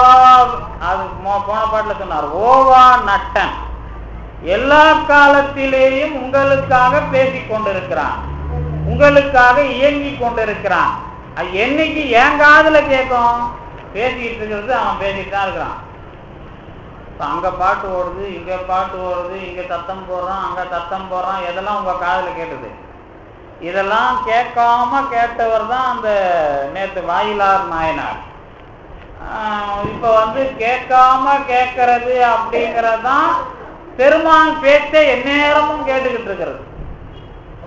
பெருமான் பேச்சை கேட்கறதுக்கு பேர் தான் மறை உடையவன். இப்ப பார்த்தா அது மறைந்திருக்கிறது, ஆனா பேசுறத கேட்டாதான் ரகசியமா மாறும். இப்பொழுது அவன் கேட்கிறது காதுல கேட்கல, அதனால அது மறைப்பு. அது கேட்கப்பட்டால் சும்மா இரு, சொல், அற என்ற அந்த மாதிரி கேட்குது. அப்புறம் தோளுடைய இந்த மாதிரி நான் ரகசியத்தை இது இரண்டாவது பொருளுக்கு வந்தனா புறையுடையார் குற்றம் போராய் கொள்கையினால் உயர்ந்த நிறையுடையார் இடர்களையாய் அப்படின்னு சொன்னா கொள்கையினால பெரிய ஆளா இருக்கிறான் அப்படிங்கிறதுக்காகவும் தப்ப விட்டு கொடுத்துட மாட்டான், சின்னவங்கிறதுக்காகவும் விலக்கி விட்டுற மாட்டான். இப்படி பெருமானை நான் எப்படி தெரிந்து கொள்ளுவது? இந்த ஒரு பாட்டிலேயே பெருமானை நினைக்கிறேன் என்பது இந்த மாதிரி மாறும். பெருமான திருமுறை பாடிட்டு அது பாட்டு ஆரம்பிச்ச உடனே 10வது பாட்டுக்கு 11வது பாட்டுக்கு ஓடுற வரைக்கும் நமக்கு நடுவில் என்ன இருக்குதுன்னு தெரியுது இல்லை, அது நினைத்தல் கிடையாது. இந்த ஒரு பாட்டிலேயே ஒரு உதாரணத்துக்கு இது முதல்ல சாதாரண பொருளாக வந்து, இரண்டாவது அதுக்கு உள்ளர்த்தமாக வந்து, மூன்றாவது அது இப்படி வாழ்க்கையில் நிகழ்கிறது என்ற அனுபவார்த்தமாக வந்தால்தான் அது தியானமாக மாறுகிறது. இதான் உண்ணுதல். இந்த உண்ணுதலாக மாறுதல் என்பதுதான் உள்நாடுதல். நாம என்ன பண்ணுவோம்? அதுக்கும் பெருமான் பிண்ட தகராலயத்தில் என்ன வச்சிருக்கிறாரு? உள்நாக்கு வழியாக நீ பெருமானை பிரம்மரந்திரத்தை பார்க்க வேண்டும், அதுதான் சுழுமுனா நாடி அப்படின்னு நம்ம சொல்லுவோம்ல, அதுதான் உண்ணுதல். இப்ப நீங்க இந்த சொல்லெல்லாம் பார்த்தீங்கன்னா இதுக்கும் அதுக்கும் தொடர்பு இருக்கிற மாதிரி இருக்கும். ஒண்ணு அடையாளம், எல்லாமே கடைசியில எதுவா மாறுதுன்னு நீங்க பார்த்தீங்கன்னா, அப்படியே படித்த புத்தகம், பார்த்த கண்ணு, படித்த வாய், அப்படியே மனசுல இருந்து அப்படியே விரதத்துல இருந்து காட்டுல உட்கார்ந்து இருக்கிற தவம், இப்படி நீங்களே படிப்படியா வந்து எந்த ரூட்ல போயிட்டு இருப்பீங்க அப்படின்னு கேட்டா, பெருமானை எண்ணாத வகையில் தான் இந்த ரூட்ல உங்களுக்கு தேவைப்படும். ஆனா நீங்க பெருமானை எண்ணி விட்டால் அது என்ன விஷயம் அப்படின்னு கேட்டா ஒண்ணும் இல்ல, அந்த முடிச்சி தான் என்னுடைய உடம்பில் நான் இருக்கிறேன், நான் இருக்கிற இடத்திற்கு பெயர் இதயம், அந்த எனக்கு உள்ளே இருக்கிறான் பெருமான். இது குகேசன், நடராஜன், குகேசன், சிவன் எல்லாமே அங்க ஒரே சொல்லுதான். இந்த இடத்தில் இருக்கிற பெருமான் யார் என்று கேட்டால் இந்த அண்டத்தை உடம்பாக கொண்டு இருக்கிறவன். இப்பதான் நமக்கு நான் ஒரு உடம்பு, எனக்கு உள்ளே ஒரு இறைவன், எனக்கு ஒரு உடம்பு, எனக்கு உள்ளே ஒரு உடம்பு, எனக்கு உள்ளே இருக்கிற உடம்பு தான் வெளி, நான் உடம்பு, என்னுடைய உடம்புங்கிறது பிண்டம். இப்ப இந்த பிண்டத்துக்கு உள்ளே வெளிக்கு உள்வெளியாக இருக்கிறான் பெருமான். வெளிக்கு உள்வெளி என்று சொன்னா இந்த ரெண்டும் இல்லைன்னு அர்த்தம். அந்த தகராலயத்தை நீங்க அப்படி முடிவுக்கு கொண்டு வரும்போது இதுதான் ஞாபகத்துக்கு வரணும். அது எப்படின்னு கேட்டா, ஒண்ணு இந்த நீங்க படிச்சது எல்லாத்தையும் அந்த வார்த்தையை விட்டுட்டு இப்படி ஞாபகத்துக்கு கொண்டு வந்துடணும். அண்ட தகராலயம் என்பது 14 உலகமும் அதிலே அமைந்து விடுகிறது. அதிலே கால் முதல் தலைவரை பெருமானுடைய உடம்பாக அல்லது வெளி என்ற பெருமான், அவ்வளவுதான். ஆகாயம் என்கிற பெருமான், அதுவும் ஞான ஆகாயம்தான். அந்த பெருமான் இந்த உடம்பிலே இதயத்தில் இருக்கிற ஆன்மாவிற்கு உள்ளே இருக்கிறார். இந்த ஆன்மா என்பது எது என்று கேட்டால், இந்த உடம்பாக இருக்கிற பிண்டத்துக்கு உள்ளே இருக்கிற ஒரு ஞான பொருள் மன்று. இந்த ஞான பொருளில் இருக்கிற இறைவன் யார் என்று கேட்டால் வெளியான பரம்பொருள். வெளினா ஆகாயமாக இருக்கிற பரம்பொருள், அதுதான் வெளிக்கு உள்வெளி. இப்ப நீங்க வெளி இருக்கிறதா உள் இருக்கிறதா என்று கேட்டா வெளியும் இல்லை உள்ளும் இல்லை, வெளிக்குள் வெளி அப்படின்னு ஒரே வார்த்தையில சொல்லணும். இதெல்லாம் நீங்க இது நான் இப்ப எதுக்கு இது எனக்கு தெரிஞ்ச வரைக்கும் இது சொல்றேன், அவ்வளவுதான். நீங்க 1000 கருத்து வச்சிருக்கலாம். இந்த வெளிக்கு உள்வெளி அப்படிங்கிற வார்த்தை தான் அகமானதை அடு நல அக நபம். இன்னும் அவரு விரிவா சாமி வந்து எல்லா இடத்துலயும் அதை விரிவா எப்படி எப்படிலாம் போட்டு காட்டணுமோ போட்டு காமிச்சிட்டார். இது அருணகிரிநாதர் பெற்ற அனுபவம்னு அது வாழ்த்திலையும் பாடிட்டார். அதை எப்படி புரிஞ்சிக்கணும் அப்படின்னு கேட்டீங்கன்னா, இந்த புரிஞ்சிக்கிற இடத்துல ரெண்டும் ஒன்னொன்னு தப்பா புரிஞ்சிக்காத அப்படிங்கிறதுக்காக சங்கரர் சொன்ன தப்பையும் எடுத்து காட்டிட்டார். அங்க ஏகான்மமாக புரிந்து கொள்ளாதே, ஒரே பொருள் என்று சொல்லாதே அப்படிங்கிறதையும் சொல்லிட்டாருங்கிறத நம்ம போன வாரத்துக்கு முன்னாடி வாரெல்லாம் பார்த்துட்டோம் விரிவா. ஏன் அந்த கவனத்தை அங்க சொன்னார் அப்படின்னா, இந்த ஒன்னாக அனுபவிக்கிற விஷயத்துல நீ ஒண்ணுனே முடிவு கட்டுறாத. இந்த ஒன்னா இருக்கிற விஷயத்துக்கு பேரு வெளிக்கு உள்வெளி. அந்த ஒரே வார்த்தையில வெளின்னு சொல்லிட்டு போயிடலாமே ஒன்னா இருக்கிறதா இருந்தா. ஏன் வெளிக்கு உள்வெளின்னு சொல்லணும்னு கேட்டா, அங்க கோடு மட்டும்தான் ஒரு வடு மாதிரி இருக்கும். ஆனா ரெண்டும் எப்படி கலந்து இருக்குது. இதை நீங்க இன்னும் இந்த பழைய காலத்துல இந்த தொல்காப்பிய இலக்கணம்னு ஒண்ணு வந்தது. தொல்காப்பிய இலக்கணம் என்ன பண்ணுச்சு அப்படின்னு கேட்டீங்கன்னா, கடவுளை பத்தி நீங்க முடிவு பண்றதுக்கு ஒரு சொல்லுங்க, அல்லது கடவுள்னா தொல்காப்பிய காலத்துல இருந்துதா இல்லையா, அதை பத்தி ஏதாவது பேசிருக்கிறாங்களா அப்படின்னு கேட்டப்ப அவர் என்ன பண்ணார் அப்படின்னு கேட்டீங்கன்னா, இந்த குறிஞ்சி நில கடவுள் சேயோன், அப்புறம் மாயோன் மேய காடொரு, காட்டுக்கெல்லாம் வந்து மாயோன், இதெல்லாம் வருணன் வேந்தன்லாம் சொல்லுவார். இந்த நிலங்களுக்கு இந்த குறிஞ்சி முல்லை இதுக்கெல்லாம் தெய்வம் சொல்லிடுவார். இது போக கொற்றவைங்கிற தாய் தெய்வத்தையும் சொல்லுவார். அது போக இந்த ஊழ்வினையை பற்றி, வினையினாலதான் இந்த உலகத்துல நிறைய நடக்குது அப்படிங்கிறதையும் சொல்லுவார். பால் அப்படிங்கிற சொல்லையும் சொல்லுவார். தெய்வம் அப்படிங்கிற சொல்லையும் சொல்லுவார்.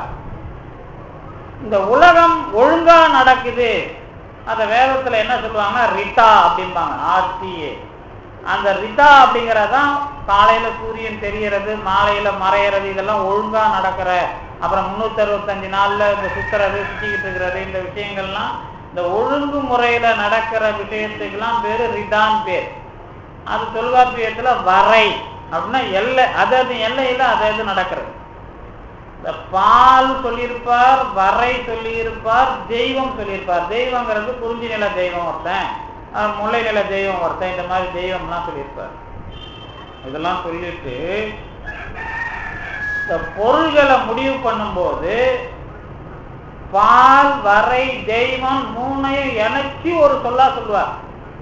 இலக்கணம் படிக்கிறவங்க அதை கண்டுபிடிச்சாங்களா தெரியாது, ஆனா அது உள்ள போனா அது எழுதியிருப்பாங்க. பால் வரை தெய்வம் என்ற மூணையும் சேர்த்து ஒரே சொல்லலாம். பாலை தனியா சொல்றது வேற, வரைய தனியா சொல்றது வேற, தெய்வத்தை தனியா சொல்றது வேற. ஆனா பால் வரை தெய்வம் என்ற ஒரே பெயராக சொல்லுவது வேற. புரியுதா? வெளின்னு சொல்றது ஆகாயம், அண்ட தகராலயங்கிறது அண்ட ஞான ஆகாயம், பிண்ட தகராலயங்கிறது பிண்ட ஞான ஆகாயம். முச்சர்ல இதெல்லாம் வேற வேற ஆகாயம் சொல்லிட்டு, இந்த அனுபவம்னு வரும்போது வெளிக்கு உள்வெளின்னு ஏன் அதை புரிஞ்சுக்கணும்னு கேட்டா, வெளியாக இருக்கிற அண்ட தகராலயம் பிண்டம் என்பதாக ஆன்மாவின் இடமாக இருப்பது ஒன்று. இப்ப ஆன்மா இதுல எங்க இருக்குது, உடம்பு எங்க இருக்குது? இப்ப நம்ம உடம்பு இருக்குல்ல, இது அண்ட தகராலயமா பிண்ட தகராலயமான்னு கேட்டா என்ன பதில் சொல்லுவீங்க? பிண்ட தகராலயம் நேரம் சொல்லுவீங்க. ஆனா அனுபவமா முடிவுல வரும்போது என்ன சொல்லுவோம்? இதுவும் ஒரு அண்ட தகராலயத்துலதான் இணையும். அப்ப என்ன, இப்ப நமக்கு வந்து ஆன்மாவிற்கு உள்ளே அண்ட தகராலயம் என்கிற வெளியாக இருக்கிற பரம்பொருள். இப்ப வெளிக்கு உள்வெளின்னு ஒரே வார்த்தையா படிச்சீங்கன்னா, அண்ட தகராலயம் என்கிற வெளி, பிண்ட தகராலயம் என்கிற அகம், இந்த ரெண்டும் இணைஞ்ச வெளிக்கு உள்வெளின்னு ஒரே விஷயமா அதை பார்க்கணும். அப்படி பார்த்தீங்கன்னா அது தகராலய ரகசியத்தின் முழுமை அனுபவம். அதை நான் சொன்னது நீங்க எப்படி அதை வட்டம் போட்டு பார்க்குறீங்களா கட்டம் போட்டு பார்க்குறீங்களா எனக்கு தெரியாது. இந்த வெட்டு கணம்லாம் கிடையாது. இது இது வெட்டு கணமும் கிடையாது, ஒன்னாகிறதும் கிடையாது, ரெண்டும் தான். அதை தான் இவர் யார் என்ன பண்ணுவார்னா ரொம்ப நல்லா சொல்லுவார். திருவருட்பயன்ல உமாபதி சிவாச்சாரியார் அணைந்தோர் தன்மையில பேசுவார். அணைந்தோர் தன்மைனா இறைவனை அனுபவித்தவர்கள் அல்லது சேர்ந்தவர்கள். அப்படிங்கிறப்ப அவர் என்ன சொல்லுவார்னா, ஓங்கு உணர்வின் உள் அடங்கி, ஓங்கு உணர்வின் உள் அடங்கி தம் உள் இன்பு ஒடுங்க தூங்குவர் மற்ற ஏது உண்டு சொல். இந்த ஓங்கு உணர்வு அப்படின்னா என்ன அப்படின்னு கேட்டீங்கன்னா, எதுவரை ஞானமாக இருக்கிறதோ அதுவரை ஆன்மாவும் இணைந்திருக்கிறது. அந்த வியாபகம் வியாப்தியெல்லாம் இங்க கிடையாது. அது ரெண்டும் சமமா, அதாவது ஆனா எல்லை எதுன்னு கேட்டீங்கன்னா பெருமான். ரெண்டும் ஒண்ணுன்னு சொல்லிட்டீங்கன்னா தத்துவம் வேற வேடம். ரெண்டு தான் ஒன்னா இருக்கு. அதுக்கு அதனாலதான் இந்த வார்த்தையை எடுக்கிறாங்க, வெளிக்கு உள் வெளி போய் கடந்து சும்மா இருக்கும் சுகம். அந்த அனுபவம் அருணகிரிநாதர் பேசினதுக்கு அதான். அங்க ரெண்டு இல்லப்பா, இறைவனுடைய எல்லை வரை நான் இருக்கிறேன். இப்போ நான் அதை வேடிக்கை சொல்லுவேன். அதுதான் இப்போ ஒரு வாரம் கூட அந்த உதாரணத்தை ஆரம்பித்தேன். என்ன ஆரம்பித்தேன்னா, இந்த உலகத்துக்கு இந்த கோயிலுக்கு வர்ற நிறைய பேர் கொஞ்சம் ஆன்மீகவாதிகளில் தீவிரதரர்கள் இருப்பாங்கல்ல. அவங்க என்ன பண்ணுவாங்கன்னா, இந்த உலகத்தில் அதை மாற்றணும் இதை மாற்றணும், நான் இவ்வளோ நல்லது பண்ணணும், இவ்வளோ கொடுமை பண்ணுறானா. நீங்கள் கேட்டால் என்ன பண்ணீங்க, ஒரு மைக்கு கொடுத்து இந்த இங்கே இவ்வளோ கொடுமை நடந்துருக்குது, இதுக்கு நீங்கள் என்ன பதில் சொல்லுங்கன்னு தெருவில் ஒரு மைக்கு வச்சுன்னு இந்த பத்திரிக்கார மாதிரி டிவிக்கார மாதிரி என்ன பண்ணுவோம், அங்கங்கே நம்ம ஒரு பதில் சொல்கிறோம்ல, அது எதுக்கு ஒரு பதில் சொல்லுவோம். உடனே ஒரு சிலர் என்ன சொல்லுவாங்க, இதை சுட்டு போட்டுடணும் அப்படிங்கிறாங்கன்னு வச்சுக்கோமே. ஆமாம், அது சுட்டு போட்டு ரைட்டு ஓகே. உடனே ஒருத்தர் என்ன சொல்லுவோம், இதுக்கெல்லாம் பிரச்சனை எதனால் வருதுன்னு பார்க்கணுங்கன்னு அடுத்து ஒரு ஆள் சொல்லுவார். பிரச்சனை எதனால் வருதுன்னு ஆராய்ச்சி பண்ணால், ஓ பிரச்சனை அதனால் மட்டும் இல்லை, இங்கே எல்லாராலையும் இருக்குது, எல்லா பிரச்சனையிலையும் இது மாறி போச்சு, இவ்வளோ விஷயம் வந்துடுது அப்படின்னு இன்னொருத்தர் பதில் சொல்லுவார். கடைசியில் பார்த்தா நல்ல வாதமுடைய தாய்மானவர் சொல்கிற மாதிரி, வடமொழி வல்லதான்னா நான் அதையும் பேசுவேன், தமிழ் வல்லதான்னா நான் அதையும் பேசுவேன், இதுவான்னா இதையும் பேசுவேன், அதுவான்னா அதுவும் பேசுவேன், என்னால் எல்லாம் முடியும். ஆனால் வேதாந்த சித்தாந்த சமரசம் என்கிற அனுபவம் தான் உண்மைன்னு அப்படி ஒரு பாட்டு அடிப்பார் அவர். நீங்கள் இது வல்லதா அது வல்லதான்னா என்னால் எதையும் விவகரிக்க முடியும் அப்படின்னு எல்லாம் சாமர்த்தியசாலி. கடைசியில் எதுவுமே தப்பு இல்லை, எல்லாம் இதனால, ஆனால் எல்லாத்தையும் மாற்றவும் முடியாதுன்ட்டு போயிடுவாங்க கடைசியாக.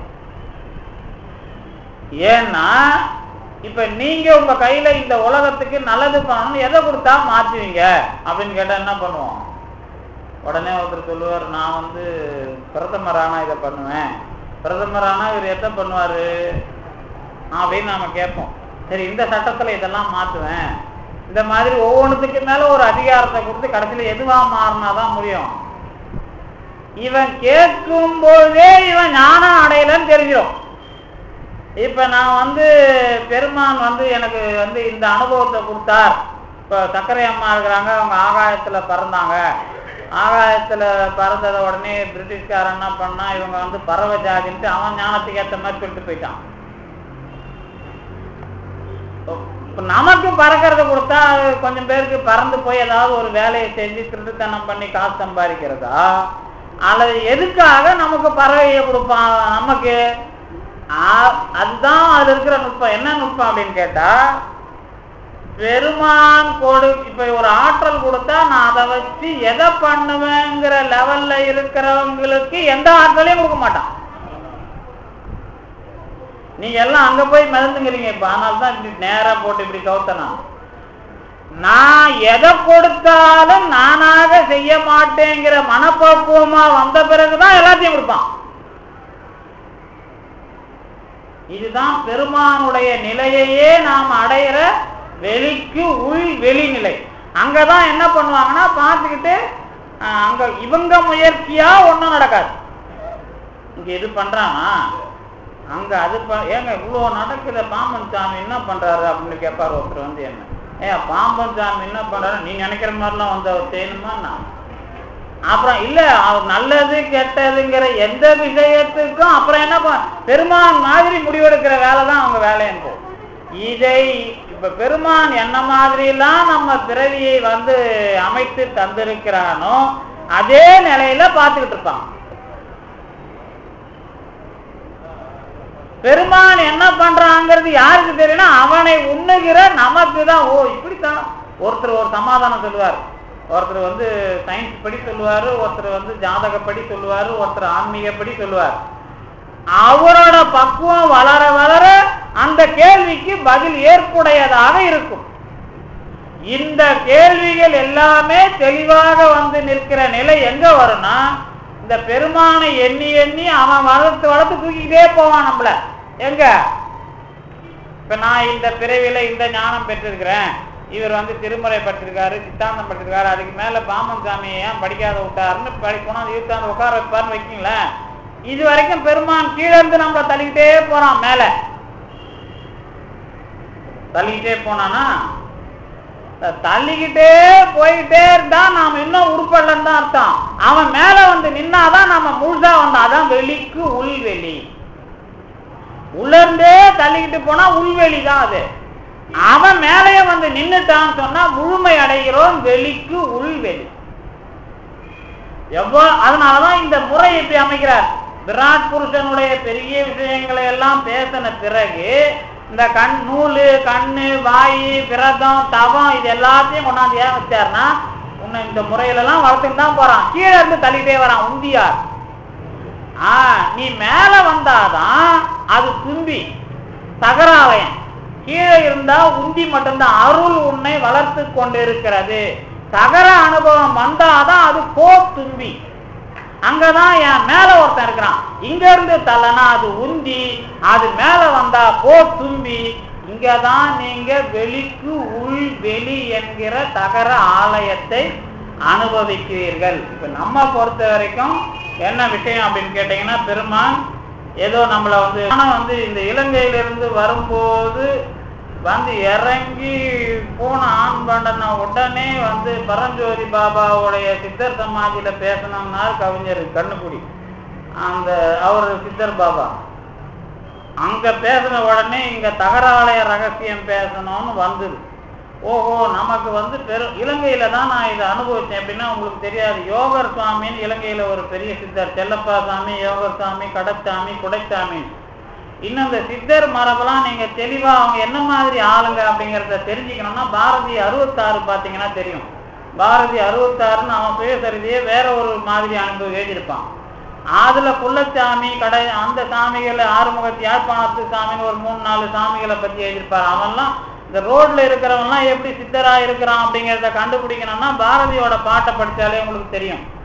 அந்த ஸ்ரீவில்லிபுத்தூர் பக்கம் பாரதியாருக்கு அருள் கொடுத்த யாழ்ப்பாணத்து சாமி, அப்புறம் மற்ற குள்ளச்சாமிலாம் பாண்டிச்சேரி, ஸ்ரீவில்லிபுத்தூர் பக்கம் போனீங்கன்னாலாம் நீங்க பார்க்கலாம். அங்க போயிட்டு வந்த பிறகுதான் இந்த நாம இந்த உலகத்துல இப்பவே நம்ம கண்ணு முன்னாடி நிறைய பேர் எப்படி தெரிஞ்சுக்கிட்டு இருக்காங்க அப்படிங்கறதெல்லாம் தெரியும் உங்களுக்கு.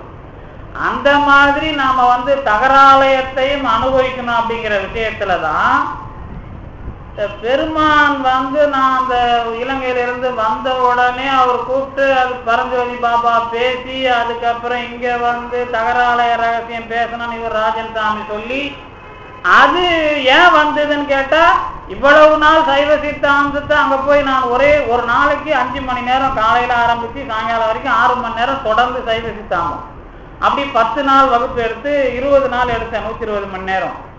அது முடிச்சு சைவ சித்தாந்த நிறைவா அங்க உண்மை நெறி விளக்கத்துக்கெல்லாம் புது பொருள்லாம் கிடைக்குது. அதை சொல்லி இங்க வந்த உடனே அடுத்தது சைவ சித்தாந்தத்தை எப்படி முழுமையா தெரிஞ்சுக்கணும்னு என்ன பாம்பன் சாமி இங்க உட்கார வச்சு தகராலய ரகசியத்தின் மூலமாக கற்றுக் கொடுத்தார். இந்த இணைப்புல தான் இங்க அங்கிருந்து நான் கொண்டு வந்த நூல்ல உபனிஷத்து ஒண்ணு. அந்த உபனிஷத்தை புருஷ் திருத்தும் போது பார்த்தா சாமி எவ்வளவு கஷ்டப்பட்டு இந்த வேலையை பண்ணியிருக்கிறாரு. உபனிஷத்துல படிச்சு சங்கரர்லாம் எங்க தடமாறி இருக்கிறாங்க, இதெல்லாம் புரிஞ்சு ஒரு நிறைவான ஒரு விஷயத்தை நான் கற்றுக்கொள்வதற்கும் இந்த இடம் வாய்ப்பாக அமைந்தது அந்த வகையில் தகராலய ரகசியம் என்கிற இந்த முதலாம் காண்ட தத்துவ அடிப்படைகள் இங்கே நிறைவு எய்துகிறது.